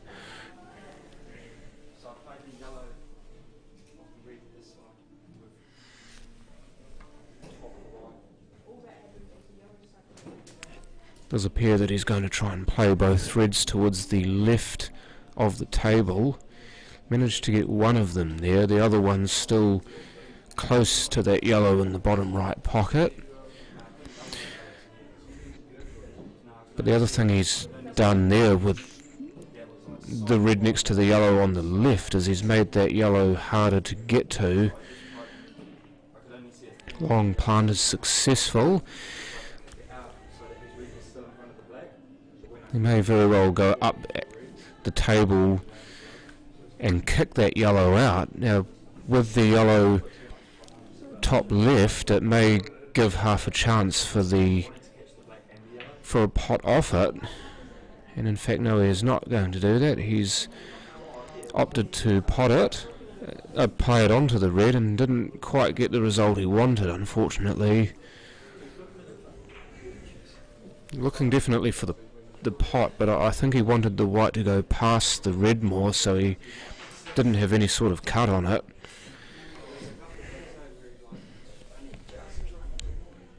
Nevertheless, it's the red on the right hand side of the table that's got Dean most interested.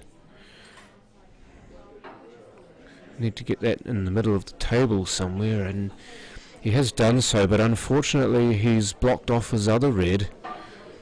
It's a wee bit unfortunate there from Dean, because he achieved part one of that plan, but part two sadly eluded him. There may be enough room to play the red off the cushion off the yellow. And this he does. He actually got a small piece of his other red, but he's still got the pot, so great shot. Did you want to say a few words or what?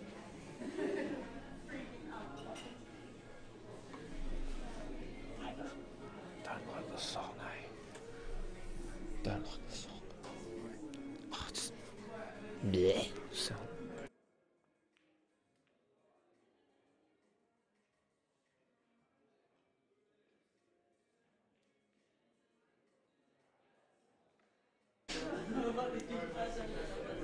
Just a wee leak into the middle pocket here for Dean to go 1-0 up. Down it goes. Very well played that by Dean. Was helped in no small part by the fact that Matt didn't get a ball off the break and spread the balls nicely, but still got to be good enough to take care of it, and that he did. Didn't work. Dean.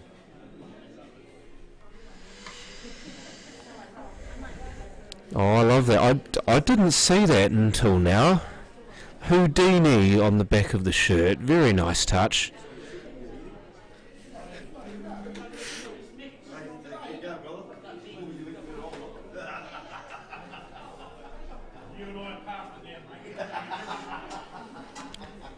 So Dean now with a 1-0 lead to break the second frame. And it's a bit of a soft break. He looks like he's not so much looking to open the balls up as much as Matt was. He's playing more the tactical game with the break.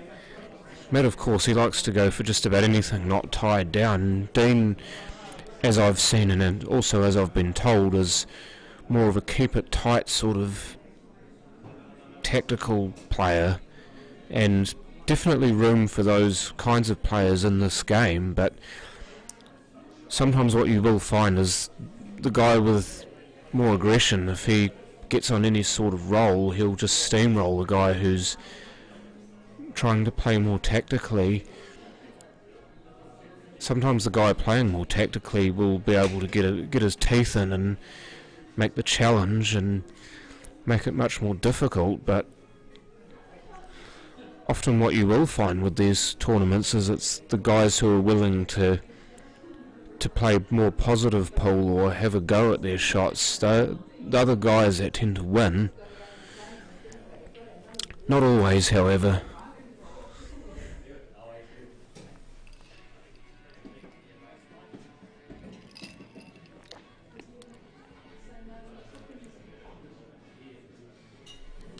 Just stays over the hole. Didn't want to fall. The gravity switch seemed to be turned off for that pocket.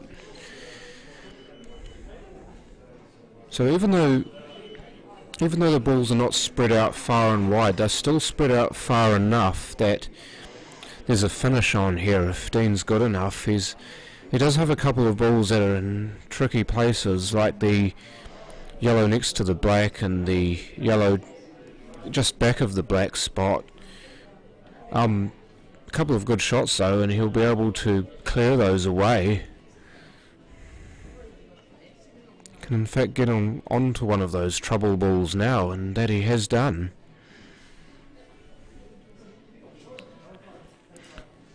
And perhaps the snooker player in him may say to pot this trouble yellow beneath the black spot, run into the black and knock it away and make that yellow next to the black on.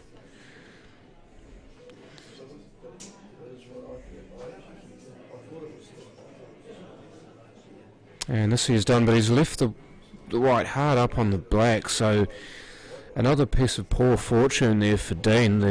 The idea was definitely right, but unfortunately the gum stuck on the shoe and the white went nowhere. Appears like it's a touching ball as well, so by rules it is a total snooker and he'd have to play away from it, but it doesn't appear that the black is touching the white. He's just looking to see if he can perhaps see a piece of the yellow in the middle of the table that he's aiming towards.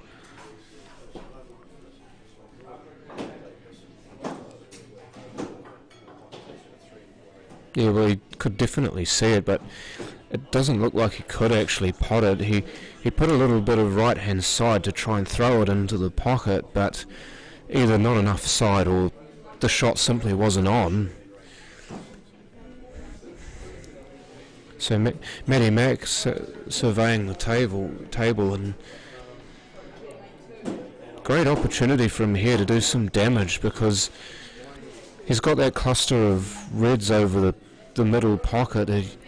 can perhaps play a plant and make those on. Get onto it from this shot now. Just get it early is the consensus really with these. You get to these early and it relieves a bit of tension for you later on. Lovely shot there. He got the plant and he also managed to leave the red close to the pocket, so he had more space to play with rather than having to play a cut, go around the table and risk it.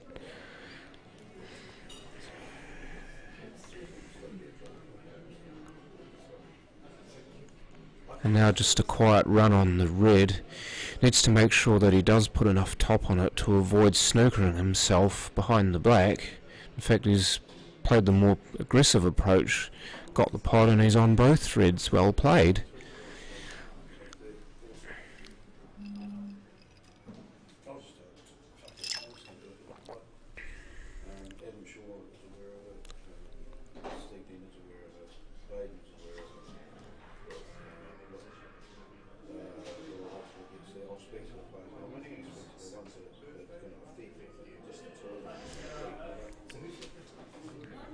So Matty now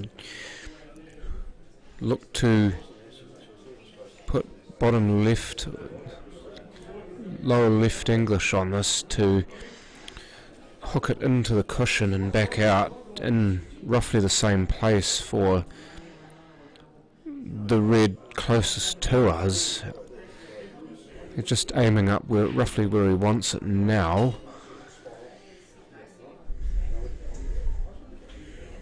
He just needs to make sure he works into this properly, and this he has done. That's a lovely shot.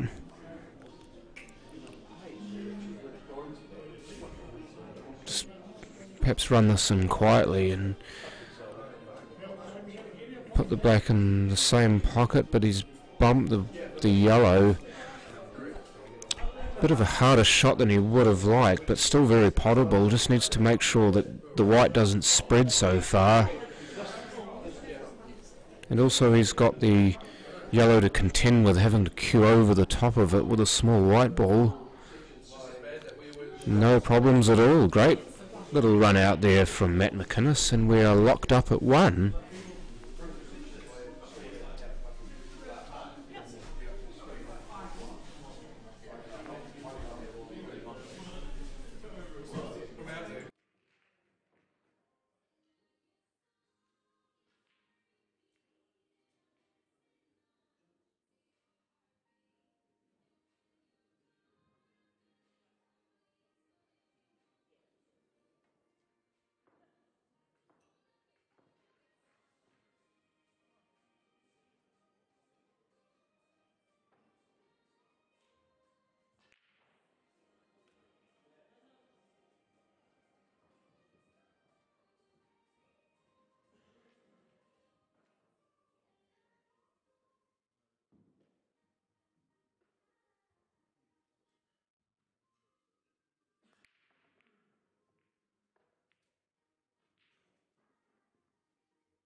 You got any more lights coming in?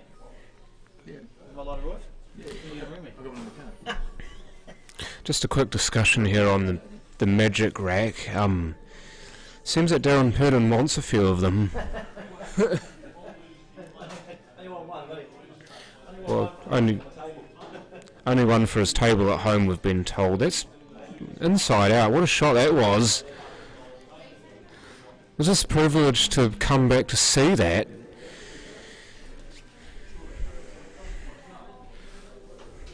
I don't think that yellow actually pots, the one that's hard on the red, or it looks like it's hard on the red.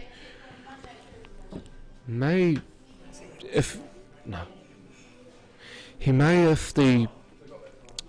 he can get this plant, get the angle to break those two balls away.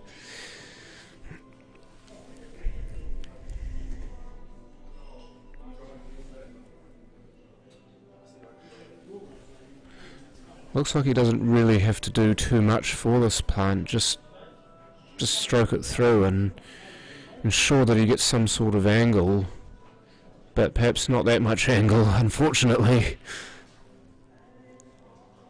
But that's still looking at it, still nagging at him. So come on, pick me. Despite what it looks like I am on. Maybe it is on if you put a little bit of side on it. Who knows with the small white ball? Does it fall? No, but quick jump up and down, Matty. It might fall. No. No pot, but a good layup, and all a good result. So Dean will now approach the table with all of it to do. And now with the red blocked, he's got some degree of difficulty in this. And now a little bit more because he left the white so close to the red.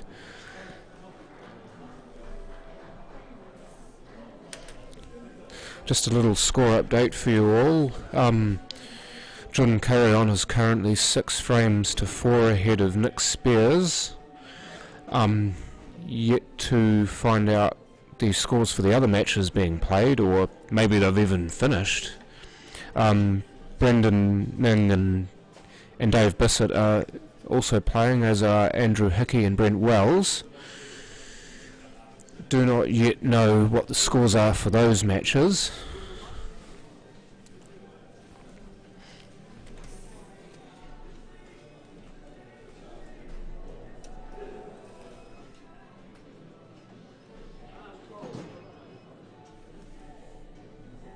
There's a thumping long pot. And here we go. Brendan has eliminated Dave 8 frames to 3. That match was a second life game. So Dave is now out, unfortunately. Commiserations to Dave Bissett. 5-3 is the score in the other match. Brent Wells versus Andrew Hickey. Brent Wells has the lead. Oh, didn't want to fall. Just that angry shadow cue after it as well. It looked, for my money at least, that was going in, but sometimes speed does kill and the ball does rattle around in the pocket and jump out. But Matty now needs some fine white ball control on this, because he'll want to play this plant, but you want to make sure the white ball stays away from that other corner pocket. Does he get enough? He just falls short. Another quarter of a roll and he would have been in. But hello now, we're just off angle for Dean on the red. He may be able to bang this in, screw into the top rail and take that other red out. The red being blocked by the 2 yellows. Got to have a go at it if it's there.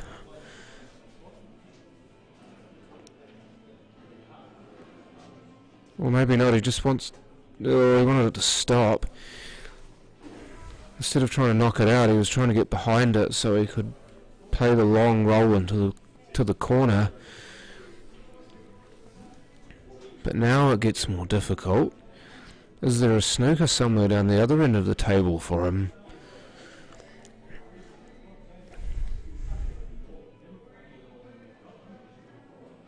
Oh, hello, this has got a chance. Oh, what a shot. Pulled that one from nowhere. looked like there was enough gap, but it was so confirmed. What a spectacular shot that was to stay in this frame. This one's got to be good as well with the angle, but really from there he looked like he had no business being in this position. And Lorraine couldn't quite follow it up, so a bit unfortunate. He nearly got a draw snooker though. I thought for a moment that White was going to plug on the draw and snooker mat, but it just popped away enough. Don't know whether that plant is on. He may need to play the other yellow out by its lonesome.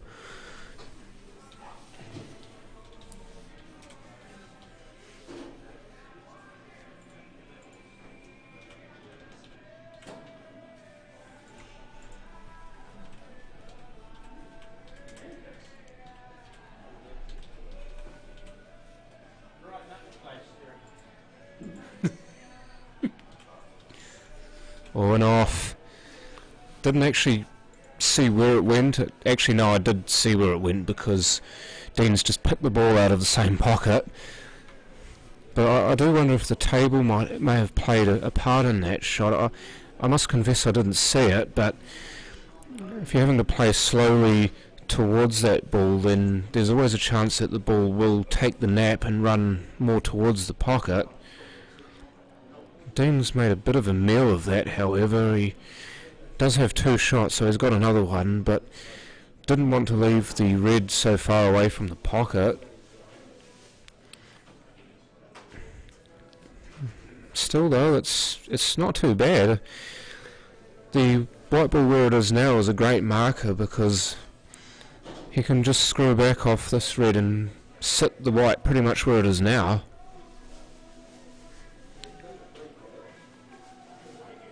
Just needs to watch his queuing though. He was looking at those 2 reds, it's 2 yellows at the other end of the table. He doesn't want to drop his queuing hand into them, but it's safe enough. And now the black for a 2-1 lead.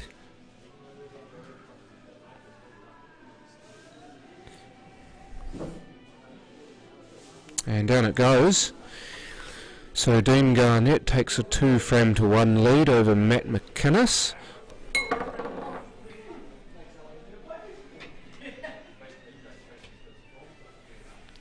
And we are just about to have another match start on the other TV table. You can see Barry Appleton, our referee, about to rack the balls, by the look of it using the shark rack. That match is between Brendan Ng of Otago, or Ning, I can't actually remember which way that's pronounced, and Simon Singleton, also of Otago. So Brendan having to again knock out one of his teammates to progress. It's a bit of a fickle game this, but hey, it's pole, it happens. And Dean again playing more for the safety element of the break than to split them all up and attack it.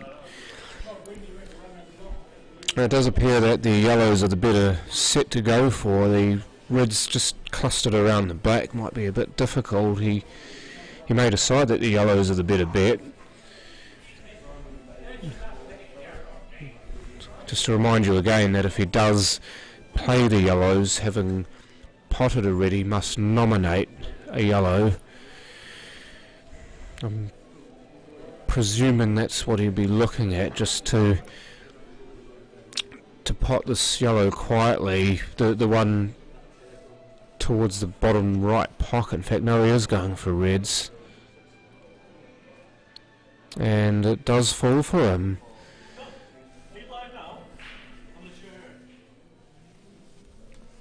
Thanks, Simon. He's just about to share me live. Yeah, Simon Singleton just about to play his match, so he's going to need to get his skates on pretty soon. I believe that his beloved Mel Gould has already made her way into the arena.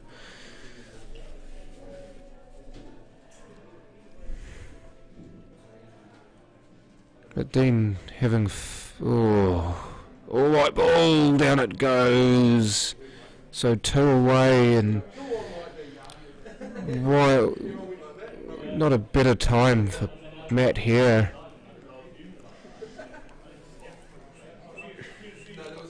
In fact, no, Mel has just come back into the other room, the room that I'm in now. I'm actually not in the same room as the players.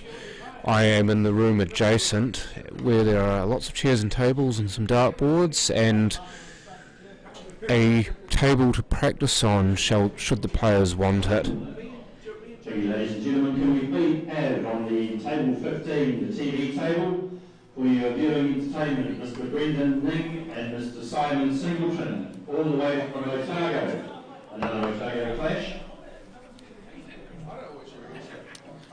Big thank you again to Daryl. I will be probably mentioning him a lot on commentary and thanking him, but he's just brought me another whiskey.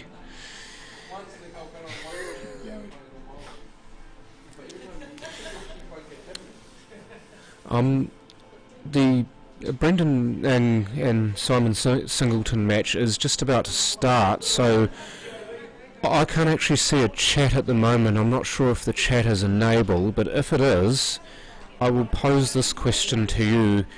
Would you rather see this match that is being played, Dean Garnett against Matt McInnes, or do you want to switch to the other match about to be played, Brendan Ing against Simon Singleton?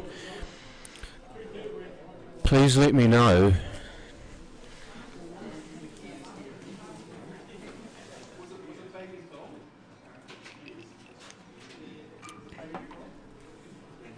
That's really nice by itself, eh? Is it? Yeah, it's got that nice honey taste.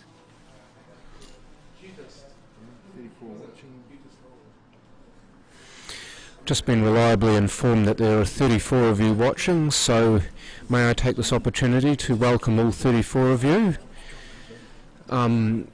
Just hope that the Wi-Fi stays stable here at the Cashmere Club, that we don't have any interruptions like we did yesterday. Yeah, if you are there, then please tell people about it. Let us know. I am nothing without you guys, so more of you makes for a happier me, makes for a happier experience. Matt just about to play pot the black. Down it goes, and we are locked at 2.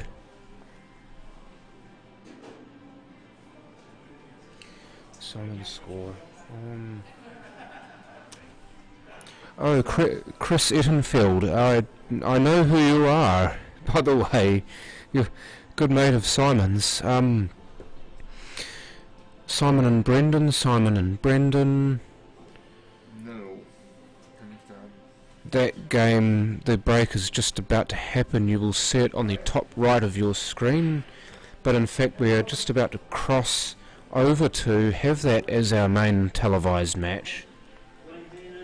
Right now.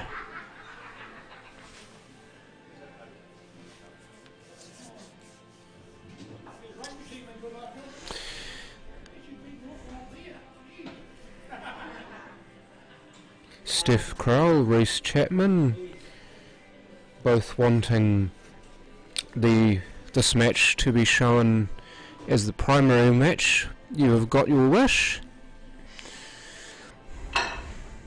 Either match to be shown would have been a belter, but I think there's an awful lot of Otago support in the building and a lot of Otago support in the chat, so obviously to see your two boys duking it out, why not?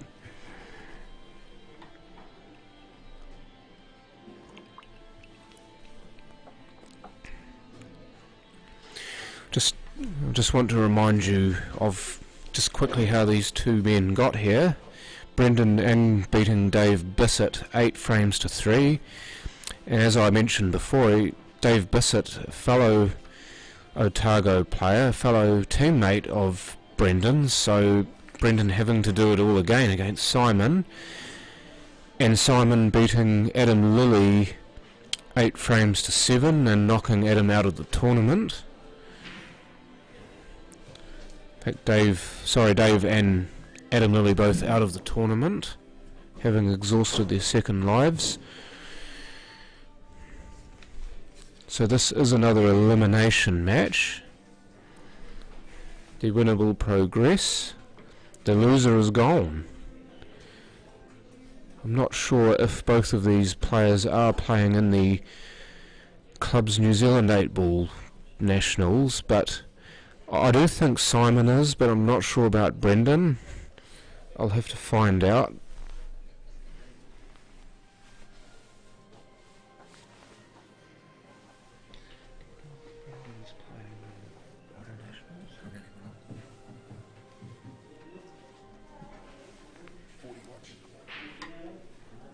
Oh great, we're now up to 40 watching. Awesome to have all of you on board.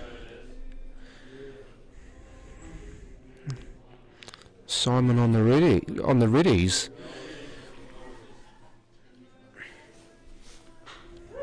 I think the biggest concern here for Simon, just looking at the way the table's laid out, is the red on the left of the table as we see it. He'll need to get some good precision position, either right near the rail or in between the two yellows, in order to get a good shot at that red. He may in fact be able to play for that position right now.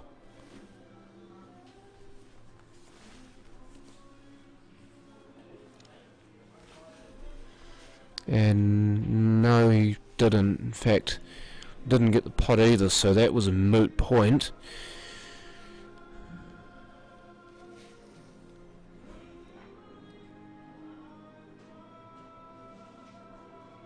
But now Brendan into the table. I do hope I'm pronouncing his surname correctly, by the way. If I'm not, then I'm pretty sure a few of you will let me know.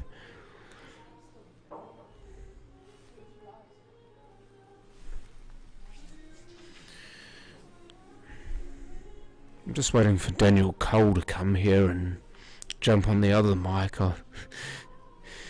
If you're watching, Daniel, please get over here. You're missing some great games and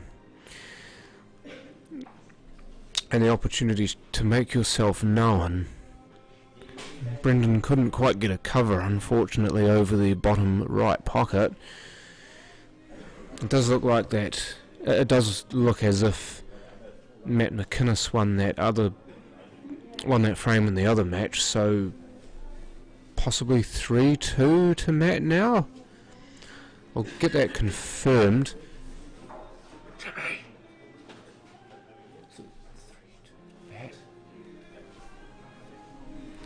Yeah.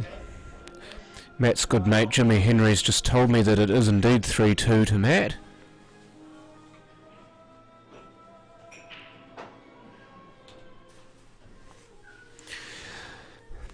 But now back to the main attraction. By that I mean the main televised match.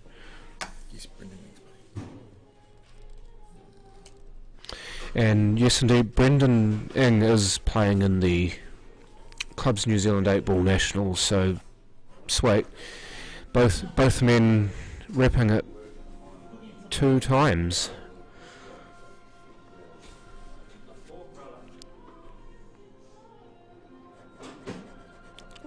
So no on the pot, but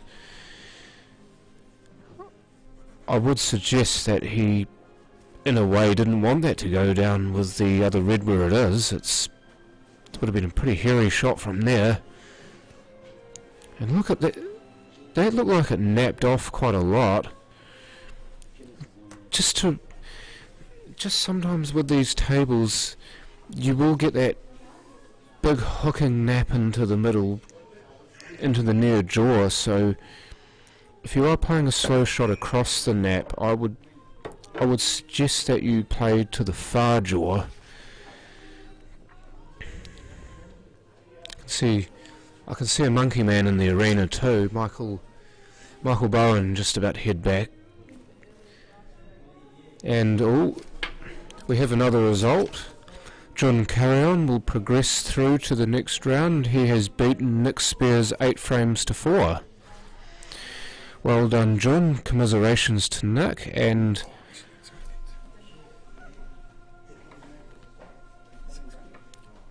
And the other game that I have not mentioned, Brent Wells against Andrew Hickey. Brent Wells leads 6 frames to 4.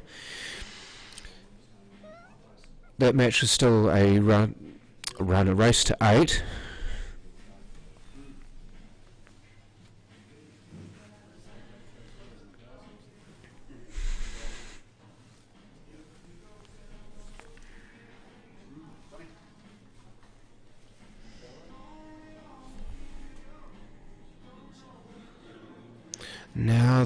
Now the issue.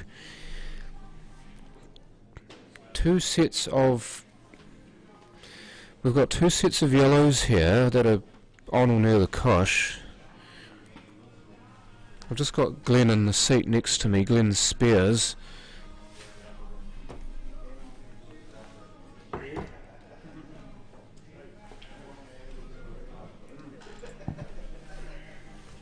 So, Spearsy, good to see you back. What do you reckon Brendan's got here? He seems to have broken those 2 next to the middle pocket away.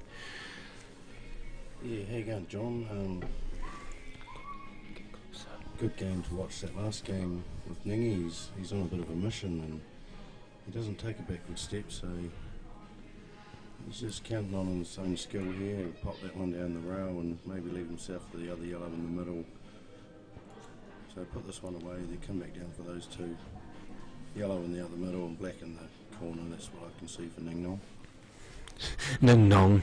Only you could call him that. You're his teammate, aren't you? Old Ningy, you know, he's got a few nicknames, but he responds to most things. He's got a wee bit unlucky there. I think he was trying to push through for that yellow. Just don't call him late for food, I've heard. Yeah, he likes his tucker. Oh yeah. Only a small man, but small men can put it away, can't they? Yeah, he's asking for a ref here. He's calling it on himself. He's a good sportsman, old Brendan. He doesn't want to have a push shot, so he's getting the ref to have a look.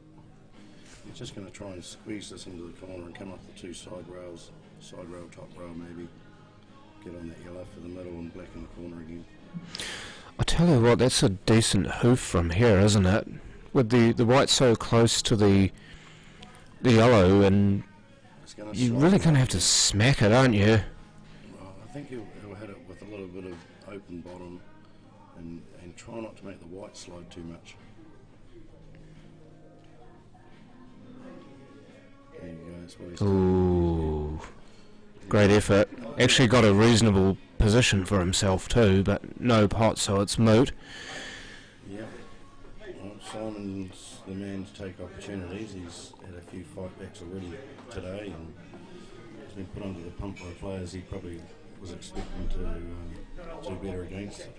So he's got to win this match to stay in the competition, and defending champion, he wants it pretty bad. And you know, we've got 2 Otago guys. Simon lives in Queenstown, but he plays out of Otago every week, or every second week in the competition. So. Yeah, we did. Great stroke. This is a lovely shot. We did mention before about how much sacrifice Simon has to put into this game to play this game, should I say, before my tongue tripped me up. Yeah, well, he's always called this tournament the best tournament in New Zealand, so he plays in our competition, so he doesn't have to get a wild card or anything. He goes the right way about getting in. He's won our competition in Otago every year he's played in it. Him and Neil, Selfish. Neil share first and second, and Simon just seems to have the upper hand when it counts. So, you know, Brendan, I hope he doesn't get sort of shell-shocked at all, but so far so good. Apart from I don't think lost to Baden. I don't think Brendan's afraid of anything, is he?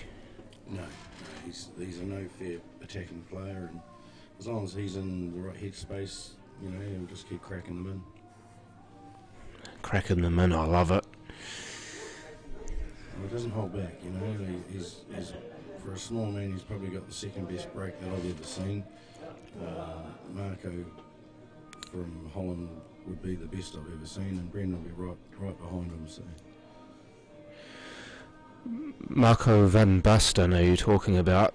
Yeah, I just watched him over in Aussie. I was watching it stream, and I've seen him live, and to see him live, it just sort of shows you exactly how the contact, the sound he makes, and the result he gets. It's all total control, you know. He's the most disciplined player I've ever seen play as well. Yeah, discipline's so important in this game, especially at the top levels of the game. We're talking about how the break is often the most important shot of the frame, but discipline as a mental process, in the mental process, if that makes any sense, is just so important to have. It's just to be able to stay within your lane, as it were, to know what you play to what you know, keep yourself fresh, keep yourself hungry, play positive pole, and just enjoy it. Overall, just enjoy your experience. I mean, you're not going to do very well if you don't enjoy playing, are you? Well, it's a passion thing for a lot of us, you know, like we come up here and it all becomes real, you know, when you play guys that just totally dominate you, and you think, shit, I've been playing for a long time and I'm still going near the top. You know, Brendan's been working in the Bowie's pool lounge for the last 2 years and putting a bit more time in, and made the New Zealand team this year, you know, so he's making big leaps, and you know, his confidence is there. He just you know, he's not far away from the top of the table, and 9 ball he's even better, so really hoping he can sort of make this match a win for him and just go another step up the ladder. Yeah, I can't confess to having seen him play 9 ball, but I mean, I have seen him toting a 9 ball cue. I could only assume that he'd be a good 9 ball player as well. Just, I think he's ranked 4th or 5th in New Zealand. Oh, well, there you go. So he's in the New Zealand team that's just gone to Australia, and he was the top 8. He was in the last 8 of that tournament, and that's all of Australia and the New Zealand team, and so he was the best performing Kiwi over there. Simon Singleton was there, and a few other good players. So he's just getting a little bit better all the time. And that's got to be good for Otago and just pole in New Zealand in general, doesn't it? What's he going to do here? Just hold for that yellow? Oh, look at that. He's Off got the black, lovely little bump. Just to make that a little bit easier, and then, he's looking at the angle. He wasn't left the best angle, but he'll just pump that in, and he'll bring the white back to where it is now, sort of thing, and maybe just leave him in the corner pocket, just back himself. He's not scared of anything, this wee fella. It seems to be the prevailing attitude, just back yourself. In fact, he's made a liar out of both of us and played for the black in the opposite middle pocket. Dude's got skills. And there we go, 1 each. Well done, Brendan. Just a quick score update for you on the other table. Actually, I'm just going to hold off for a moment. There we go. 4-3 to Matt McInnes over Dean Garnett. Well, Dean Garnett, I'd seen him play for the first time up in Levin when I took a trip up there to play in the Levin Classic, which is a huge tournament. And Dean, very impressive. Doesn't do a lot with the white, but he's very accurate and steady as Eddie under the pump. So he ended up winning that tournament, taking out, I think, a $5,000 paycheck. So Dean's no mug, that's for sure. They call him Dangerous Dean for a reason. Or Houdini. He's actually got Houdini written on the back of his shirt. You may notice it just now. He just took out in his previous match the guy I thought may have won this tournament, Neil Wally. He played really good against Phil yesterday, and just, Dean's a different sort of kettle of fish. They've all got their own styles, and it's just sort of who handles himself best under the pressure, and I think Dean's done that. So Switch mics. I think that one's not as good, but I've got a slightly stronger voice. Alright, just switching mics, folks. Got 2 of them. The one I'm speaking into, it right now is a handheld, and the one that Glenn is just about to speak into is a Ruder mic mounted on a tripod, which is actually better than this one, but I think Glenn would have a better time on the Ruder. We've got Brendan going on off the break here, so free chance for Simon to jump amongst it and try and clear this rack. They're looking pretty open. Reds and yellows both looking good. Simon's just trying to work out which way he's going to start it off. Oh, this is looking lovely. Wouldn't you love a rack like this? Layout like this, should I say? Well, when you look at those, that yellow down the rail there is probably his only problem, you know, and he's chosen reds probably because of it. Because there is no real problem with the red. If he can pop this in the middle, get that one in the corner, and then he's got a backup ball in either corner. So, I was just looking at the 3 reds in the bottom right corner of the table. It doesn't look like the topmost of those reds goes, so maybe that's why he's played that shot now, to try and play the rightmost red. well, there's enough room between them. If he can drop that top red in the corner and stay on the furthest right red, that'll be okay. But he's got another option over there. Just see where he lands here. Okay, so I think he's going for that, and he's going to probably come around off the top rail and get on the red by the yellow, and still use the gap to come off the other side rail and get above that second last red. Oh, beautiful little bar. He's done well there. He's just promoted the position nicely there, and this is going to be pretty elementary for Simon, I think. One thing we didn't touch on with that shot that he played in the top right pocket is you get rid of that ball, and then all your attention now goes onto the bottom half of the table as we see it. So you don't have to worry about getting good position or having to play a long shot. You're all the way back here now, and Simon looks like he's going to put the extension on his cue rather than use the rest. What do you reckon? Yeah, so just take that bottom red and just punch out towards the dot for either of them, the one in the corner, or come right up by the yellow in the middle there and play down with a wee hold shot. So could of course play reverse side, which he has done, and he's got the choice of both reds. That's now, right. But I think you'd have to take the one on the right, wouldn't you? Would you take the one right on of the the right? screen, yeah, and just punch it in the white into the rail, bring it back out. There's enough room to take the white round the back of the black to put it back in that corner pocket. Well, the emphasis would be on punch for this shot, wouldn't it? Because if you get too far into it, you'd risk going past that yellow in the middle of the table, and you could get snookered. So just in and out with a nice wee screw shot. Just got to watch she doesn't foul on the yellows here. Good as It gold. looks like he was about half a table away from the yellows with his body though. So 2-0 to Simon, and this first time Brennan's been sort of down 2-0, I think. See how he responds to that.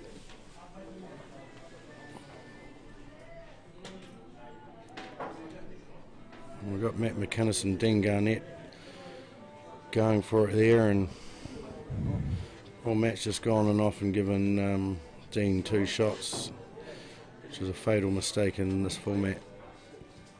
So Dean will probably bring that back to 4-all. Yeah, it's a pretty big difference between free ball and D if you're playing Chartered Club to 2 shots behind the bolt string in this game, isn't it? You just look at that and think, oh, why would you? But it happens. Shot.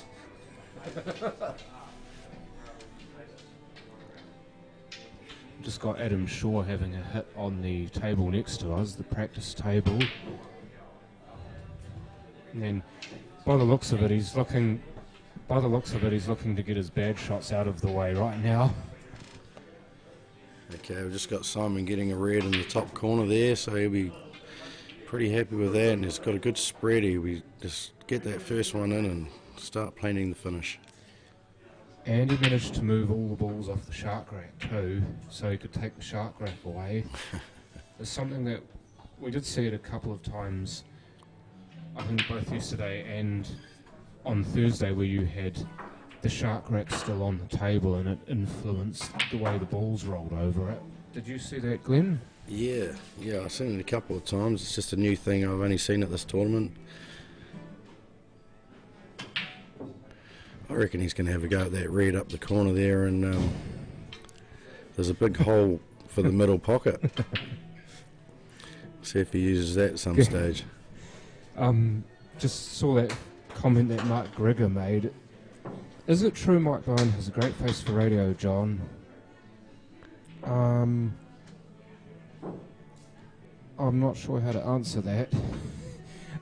He's got a good voice for radio. As far as his face, though, I'd rather not, to be honest.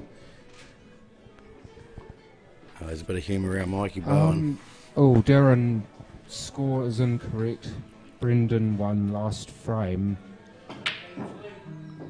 So we're showing 2-0 to Simon Singleton at the moment. Yeah, 2-1. Should be 2-1, there you go. Thank you, Daryl. There you go, Darren, the score is now correct. Thank you for that pack.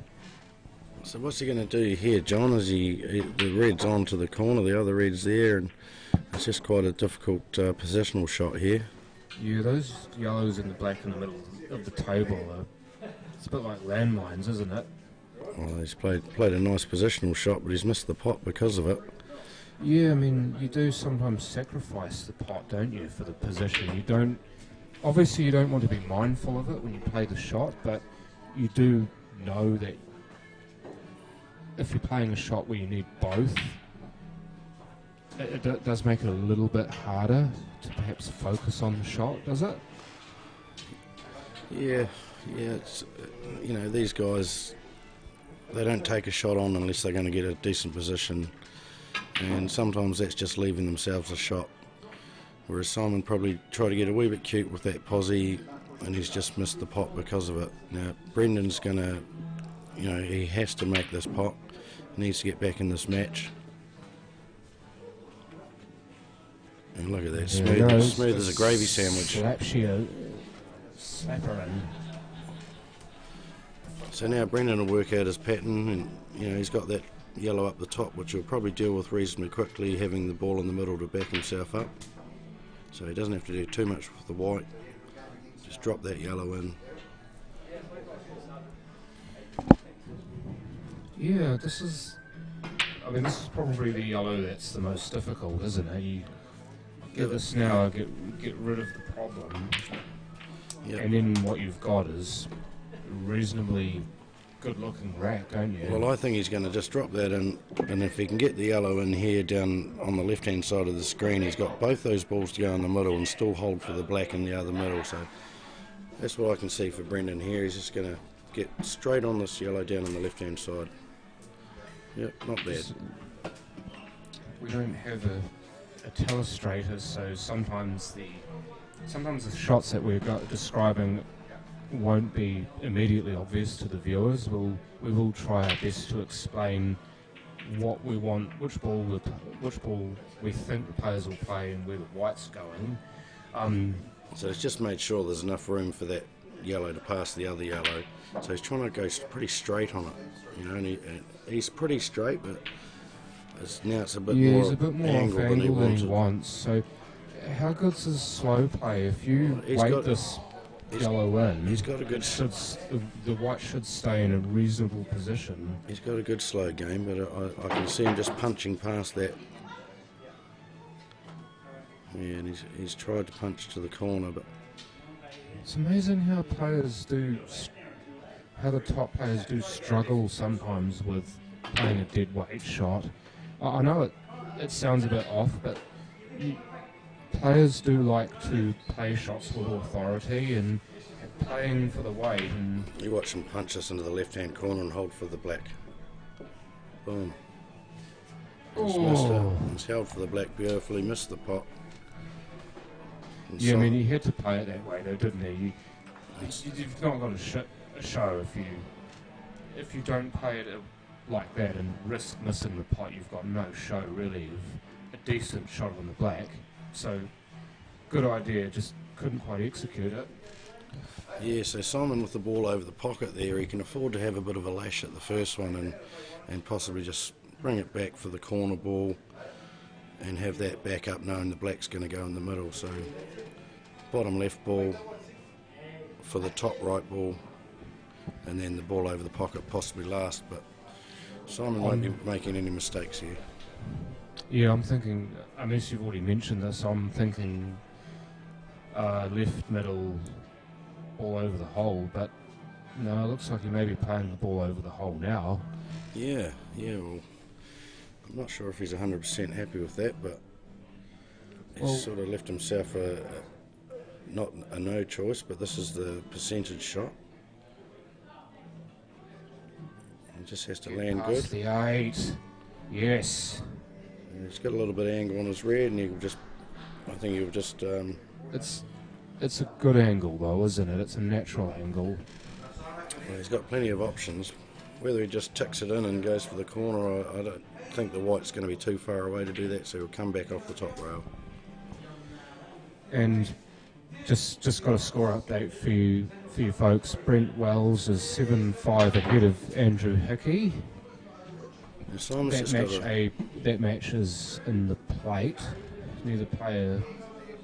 Unfortunately, neither player qualified, but that is in the plate, and just another half a roll and he would have been in like Flynn. I think with the wee white ball, he was just a little bit hesitant that it was going to skid off to the left-hand corner-ish, and so he's under-hit that, and given Brendan probably a 40% chance of nailing this, but if he gets it, he's going to get it at 100%. Well, what did we say before? He's not afraid of it, is he? No, He'll have a go at this. He's an aggressive player. He probably underplayed that a little bit. He won't be happy with that. I'll give him Simon a free shot at the black and a chance to go 3-1 up. He doesn't want to hit this too fat. If he hits this too fat, he may go an off. Well played. He actually hit it fatter than... hit it quite solid so that the white ball stopped. He used the properties of the small white ball pretty well on that shot, because if you do hit a ball flush, the momentum tends to die with the small white ball, doesn't it? Yeah, it definitely reacts a totally different way to the normal size white. Just looking at the other screen there in the top right hand corner, Dean Garnett's got the lead over Matt, and a bit of tactical stuff going on in that corner. I think Dean must be on the yellows. So Matt sort of tied him up.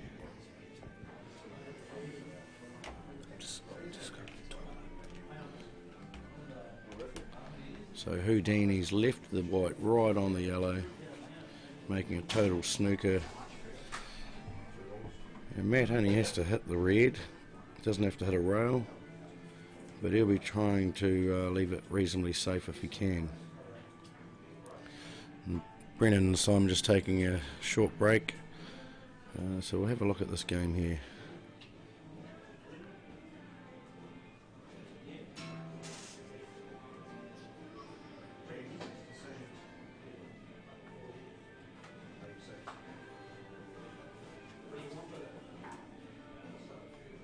Matt's just going to give away 2 shots. Make sure that yellow's right tied into those other ones, into the reds. Because as soon as Dean plays that yellow, he'll sink the red in the corner, unless he plays it particularly well. So here we go back at Brennan and Simon. Dry break for Brendan. He's not having much luck in that match. Simon will take full advantage of that, I'm sure.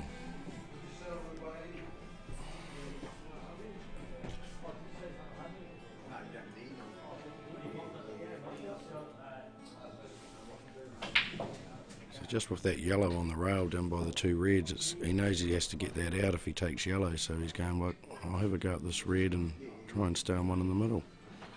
Big shot. just played it well. And got a free run on the Reds. And on the screen on the right hand side up there, Matt's gone on off and given Dean 2 shots. Not what Matt wanted. Simon's gone and snookered himself on the easy red and have to play the plant, but still with that yellow on the rail, he's sort of got a free go at it, as long as he doesn't open up that rail down the pocket down the rail.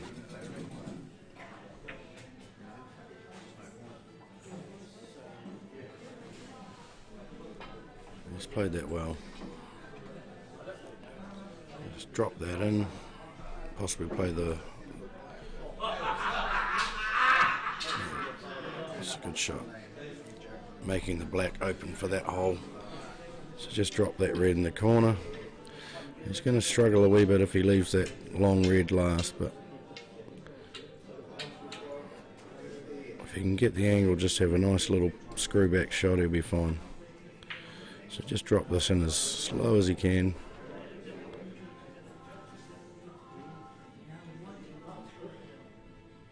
And it's just a nice straight little pull back towards that yellow ball. As long as he gets past that yellow, he'll be bang on for the black.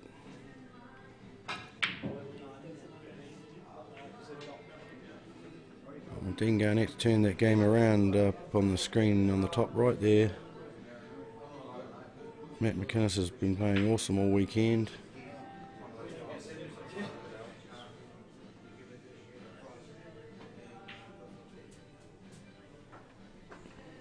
Oh, there's Simon just tidying up his good work.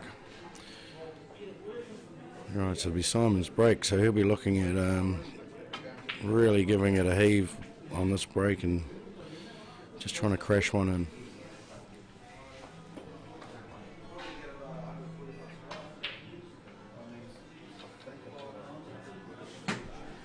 And Dean's played a shot there and left himself a reasonably difficult shot, knowing that if he rubs the yellow, he's going to end up knocking it towards the right hand side. So he wants this to go in clean with a wee bit of top on the white. Oh, and he's done that. That's a great shot. So Dean, to put himself on the hill, just needs to get on this black.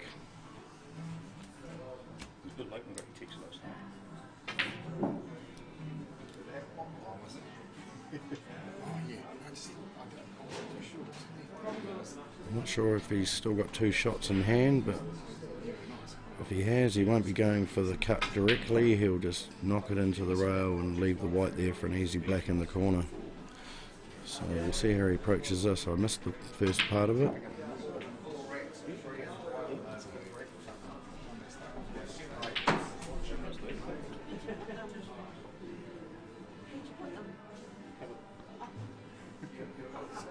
So Simon replied with a dry break, and now Brennan's got an opportunity.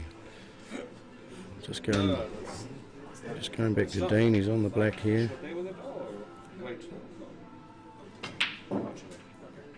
Oh, he's gone for the cut. Obviously he used his first shot already, so giving Matt a chance to stay in this match. Thank you. Actually, I was just worrying about leaving it here. Like, I was thinking it's strong. I'm not gonna pay for it. Well, is there a camera here or something? No. Man, I don't know about prices. You know, but no one's gonna leave the queue like this. But you know what I mean. I was going to suggest something to you. Well, great shot by Matt McInnes there. He's got underneath the red and just needs to drop this in the middle pocket. It's not as simple as it sounds, but a lot of pressure.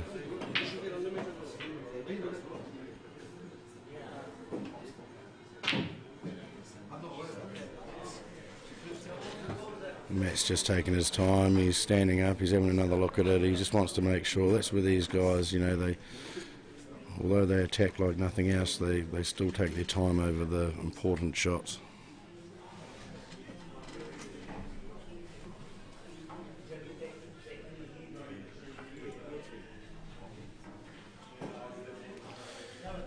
Looks like I missed a pretty quick frame there, Spearsy.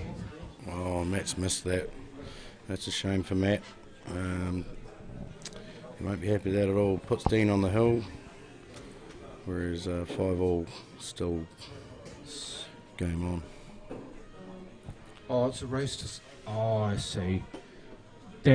No, the game between Dean and Matt is a race to 7. Apologies, folks. In fact, this game has also been made a race to 7, as I've just noticed. Dean Garnett, by the looks of it, is 6-4 ahead of Matt McInnes, is that correct? That's right, yep. With Matt to break. Brent Wells was victorious over Andrew Hickey, 8-4.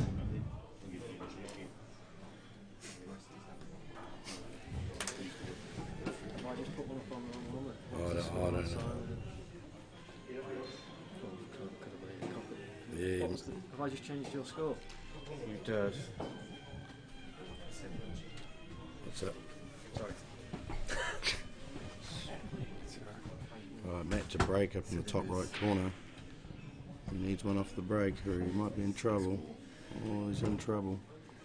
I think we're just having Adam Shaw was just having a go at trying to change the score, and he struggled much like I did at the start of the week. It's the other way around. So we've got Simon trying to run a rack here, and he's got the two options: the red in the middle or the red in the corner. Quite hard queuing over the other red.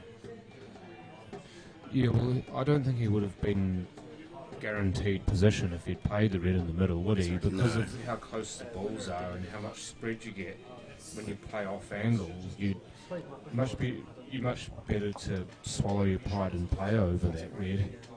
I don't think he wanted to risk leaving it there and having to come back, so at least this way he's still got the choice of where he's trying to put the white.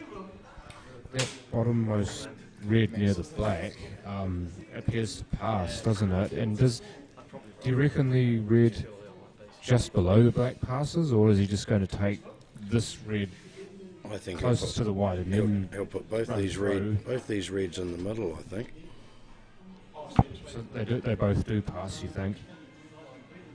We'll find out in a second. But he can spread the white right across towards the right hand middle and get on that red down the rail. It would be a great shot. Just like that. Yes, and yes. Black in the Asked middle for to and finish. received. So it looks easy from here, but he's got to play the weight right. Well, he doesn't want the white to rush off on him. That took a roundabout way of going in, but in it went. Yeah, so he can play that same pace on this and put it in the left-hand middle, or he can play it a wee bit harder and have a bit more control on the object ball and put the black in the right-hand middle.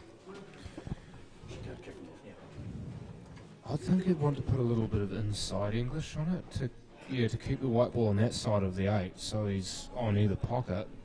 As it is, that's just about perfect. Yeah, nearly run a bit close to that, but yeah, no, he'll take care of that, no problem. Well played. Taking a demanding lead against wee Ninja, so we'll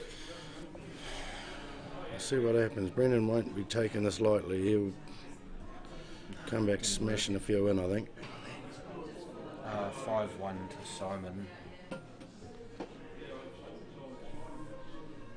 So just looking at that screen up the top, we've got Dean Garnett coming in from Matt's dry break.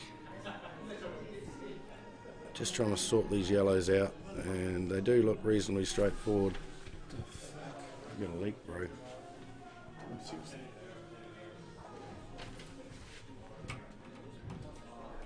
Jesus, the sky leaking on us. We had to move the monitor because there's a leak in the roof above us. I thought I was mad because I felt some water going onto my fingers before, and it wasn't from me. It was from the leak above me. So Brendan's got one off the break here, and the yellow off the break, and he's got 2 of the yellows. He's going to stay on yellows, which means he doesn't actually have to pot this, but We didn't have to nominate it either, did he? For about the 800th time I've mentioned that. well, something we all get confused with is the rules when we play different formats. And Brendan will just probably screw back for that top ball in the corner and try and keep it as simple as he can. Yeah, great shot. Well, it's a maxim of this game, isn't it? Just keep it simple. You don't want to overcomplicate things, especially with the rules the way they are and the fact that if you try to put too much on the white, it'll just give you the middle finger. Oh, he's managed to stay inside that red there. That's a great shot. Just a little bit of top, come off the top row maybe. He's just got to make sure he puts a good swing on this. A and 1. Just make sure he swings through this nicely because of the length of shot and the fact that he still needs to get a good bounce off the top rail. In fact, it looks like he's going to put some bottom on it. Oh, good shot by Brendan there. He just popped that in with a wee bit of top. Try not to get anywhere near that red by the middle and straightforward black.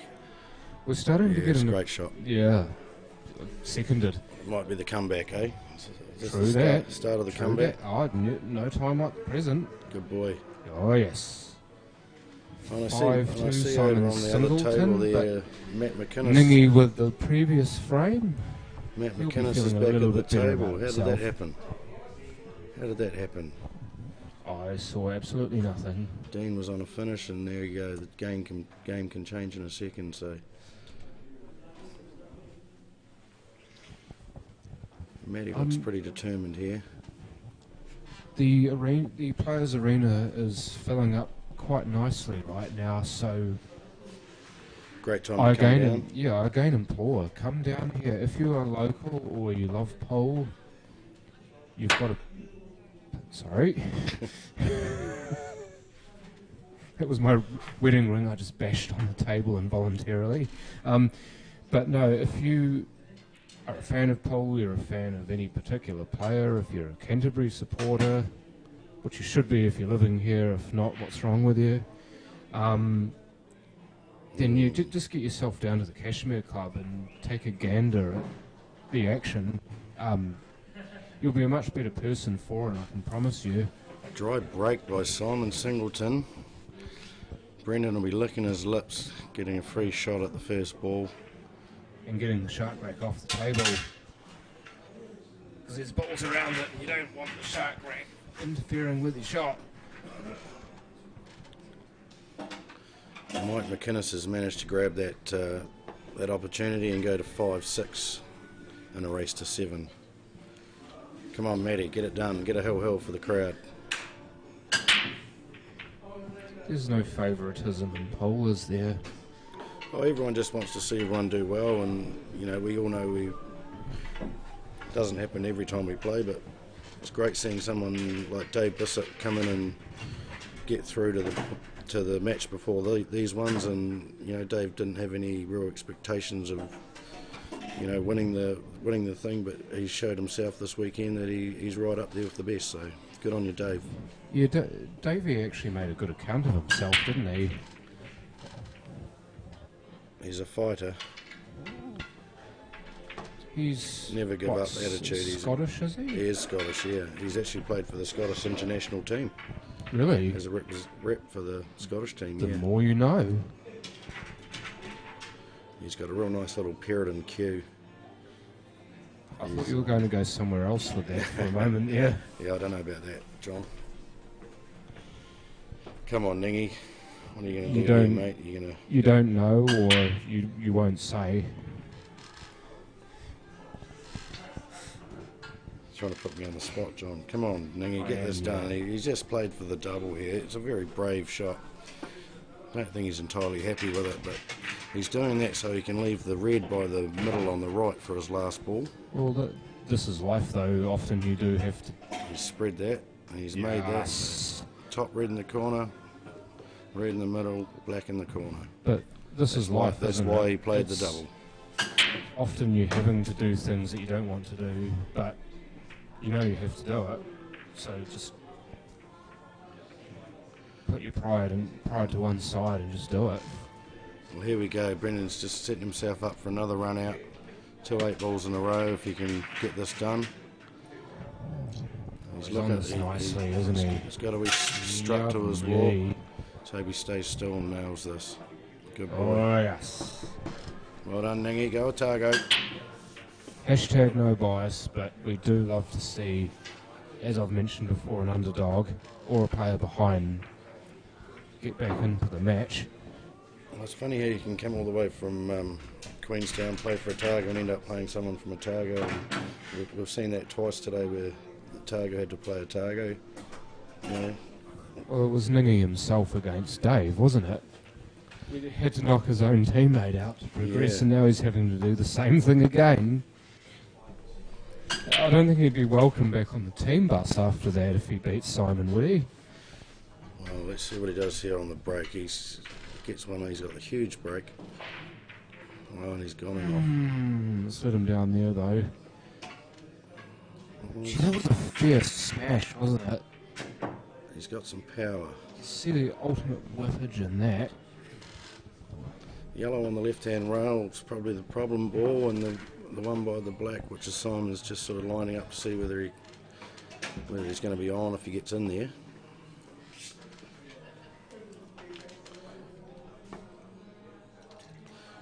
If he takes the red, he won't have too many problems to deal with, and he's holding up that yellow on the rail if he takes red, so I think that's what he's going to do. He can put the white anywhere he likes behind that line, and he's just chosen to roll this in. What's happened there? Roll it into the middle, but someone's knocked something over and interrupted his concentration. You saw the camera shake. I wonder what that was. Maybe it was somebody's cue case falling over. Probably Mike Bowen had too many cups of tea. But you think he's fallen over? Oh, he just walked past and knocked that thing over. Oh, good shot by Simon. He's got a little problem here with those 2 left-handed reds down the bottom corner. Does he try and play for the plant, or does he try and stay on the bottom one and then use the backup ball on the right-hand side to help himself out? Well, from where he is, he probably needs to play the plant. I don't think he can hold for the bottommost red out of that bunch. No, you're right, John. He's gone too far for the I don't plant even as know well. if he can play the plant. He may need to play that red in the middle of the table. And that introduces a whole element of danger by itself, because you're going to probably be kissing off the yellow or the black. And then where are you going? No, good call. It looks like he's playing with loads of the left-hand, right-hand side. He's made the pot. Oh, he missed everything. How do you miss everything from there? I think he got a tiny whack off one of those reds, but that was amazing how he did that and didn't end up in soup somehow. Well, amazing amount of cuemanship shown there, just to get the timing perfect with that little bit of side to get the white around there. And that's why Simon's so successful. He knows all the shots. He's basically an ex-pro from England. You know, he's got heaps of experience. He's won lots of titles. You know, Ex-pro from England, current pro from New Zealand. Yeah. I believe he just got residency. Not residence. Yeah. Was it residency, or was he made a Citizenship. citizenship? Yeah, There you go. yeah. So yes, he is entitled to play representative pole for New Zealand. May we be forever enriched as a nation for having him on our side. Well, that's very very well said there, John, but we're keeping him down in Otago, so you can say, you know, whatever you like, but you're not getting him. I'm happy that you guys have got a player of his capability, not saying that the rest of your team can't play, but just to have a guy of his stature on your side. We just want to see him play more for New Zealand, and now that he's got citizenship here. He's got no more barriers to doing so. He's got a lot to do with us playing these rules and getting the Otago team up and going, and he's always keen to share his knowledge, and he knows the rules from back in England, and everyone's catching up because of people like Simon helping. Sorry, yeah, he would be wanting to school everyone else on these rules too, wouldn't he? Just to try and get us up with the rest of the He's definitely shared his countries that knowledge play the rules. down in Otago. He has definitely shared a lot of knowledge. Nice shot there by And down Simon. she goes. So Simon, Demanding lead, and on the other screen there, Dean Garnett played a beautiful shot down the rail for his first shot to allow himself a chance to finish up here and take this match. Dean on the Reds, may we remind you, top right of your screen at the moment. Oh, and he's gone and missed that. Given Matt a chance to just drop this in the middle. Oh, and hang on. Go to a crowd-pleasing hill game. What's happened? I think he's on. No, he had 2 shots. Oh, he's got 2. Well, that changes things. I think he would have walked away from the table had he only been on 1 shot. So there you go. Sometimes when you don't see the game, Yeah, I didn't see. bites you on the bum. Didn't see Matt get his 7 balls. I just seen Dean go to the table and played a beautiful shot down the rail. Yeah, I'm going to fess up and say I didn't actually know that he had 2 shots either. Just the fact that he's still at the table is the only thing that told me he had 2 shots. So what's he going to do? Is he going to go for the finish and go for the match, or is he? Because that red by the middle left-hand side's obviously a wee bit ugly. Ugly, but these guys, I think they back themselves from here, wouldn't they? Dean? Oh, definitely. I think that he may go for it now, even, or he may look to play a plant. He'd plant that difficult red onto the red near the pocket, maybe. A lot of travel for the white doing that. I think this guy's that good. He'll just back himself, leave those where they are. Double into the other middle. Oh, you're right, John. Great call. Well, it's not the best angle, but one other thing that I noticed just looking at this is that where the white's going, the white will travel towards the line for the black into the same pocket. So if he doesn't get a pot, he may get a safety out of it. If he doesn't, big shot coming up here for Dean. Oh, he's got pot. it. Did he get? He's got it. I think he snookered himself. Look at the head go down. Well, here we go, ladies and gentlemen, for the match, and he's gone and snookered himself behind the black. Yeah. This game getting any more exciting or what? Right. So he doesn't have to touch a rail, but he'll be trying to pot this ball and get on the black all in one go. Yeah, forget the rail touch. He just wants the sun. Yeah. Doesn't get the sun, then Matt will most likely. He's looking at trying to massé it. To go hell. That'll be a great massé from there to pot the ball. I think that's your best bet of potting it, is the massé shot. It's a wee bit hard to see on the screen, but the percentage shot's definitely across the table. But you want to pot this ball. I mean, yeah, that assumes that the massé was on. And play a safety underneath it, maybe. Oh, look at that! Yes. What a shot. And now this for the match. Where's your money? Well, Dean's he's going to be taking my horse out if he gets this, because I had I was going to say, did you have one of these? I had Matt McKinnon in Calcutta, and that's the end of that if he gets that. Oh, so. no. Oh, no. The horse is still alive, and the Calcutta, and Matt will be going, oh my goodness, I've got to make this happen. What am I going to do? Where's it going? And that's where these big guys get their reputations from, making shots like this. Oh, mate, So double. get on the edge of your seat. What do you want? Help them get this What do you in for a reckon? hill. Just cut her in, no worries. Big as a bucket. He's gone for the crowd-pleasing double. Jawed it 4 times. Oh, it wouldn't have just been a crowd-pleasing double if he got it. It would have been a Matt McInnes pleasing double if he'd got it. Definitely. So Matt not holding back there, having a go, throwing it all out there. Sorry, I tell you what though, that's not easy. I've seen Look Dean. at these long shots I've with a seen small white Dean. ball. You know, you never know what's going to happen, but I've seen Dean do this so many times. He's just still steady. You know, I'm not trying to put the mocker on him, but. Oh, down she goes. What a pot. Wait for the white. It's good. Too good, Dean. Well done, mate. And hard luck there, Matt. You're a champion, mate, and we'll see you here next year. I wonder if you realise that that's the end of the match. He almost looked like he didn't know that was the end of the match. Well, a lot of them, I'm pretty sure he does now. A lot of them have been raced to 8, so yeah, raced to 7 just to get things running along a bit quicker.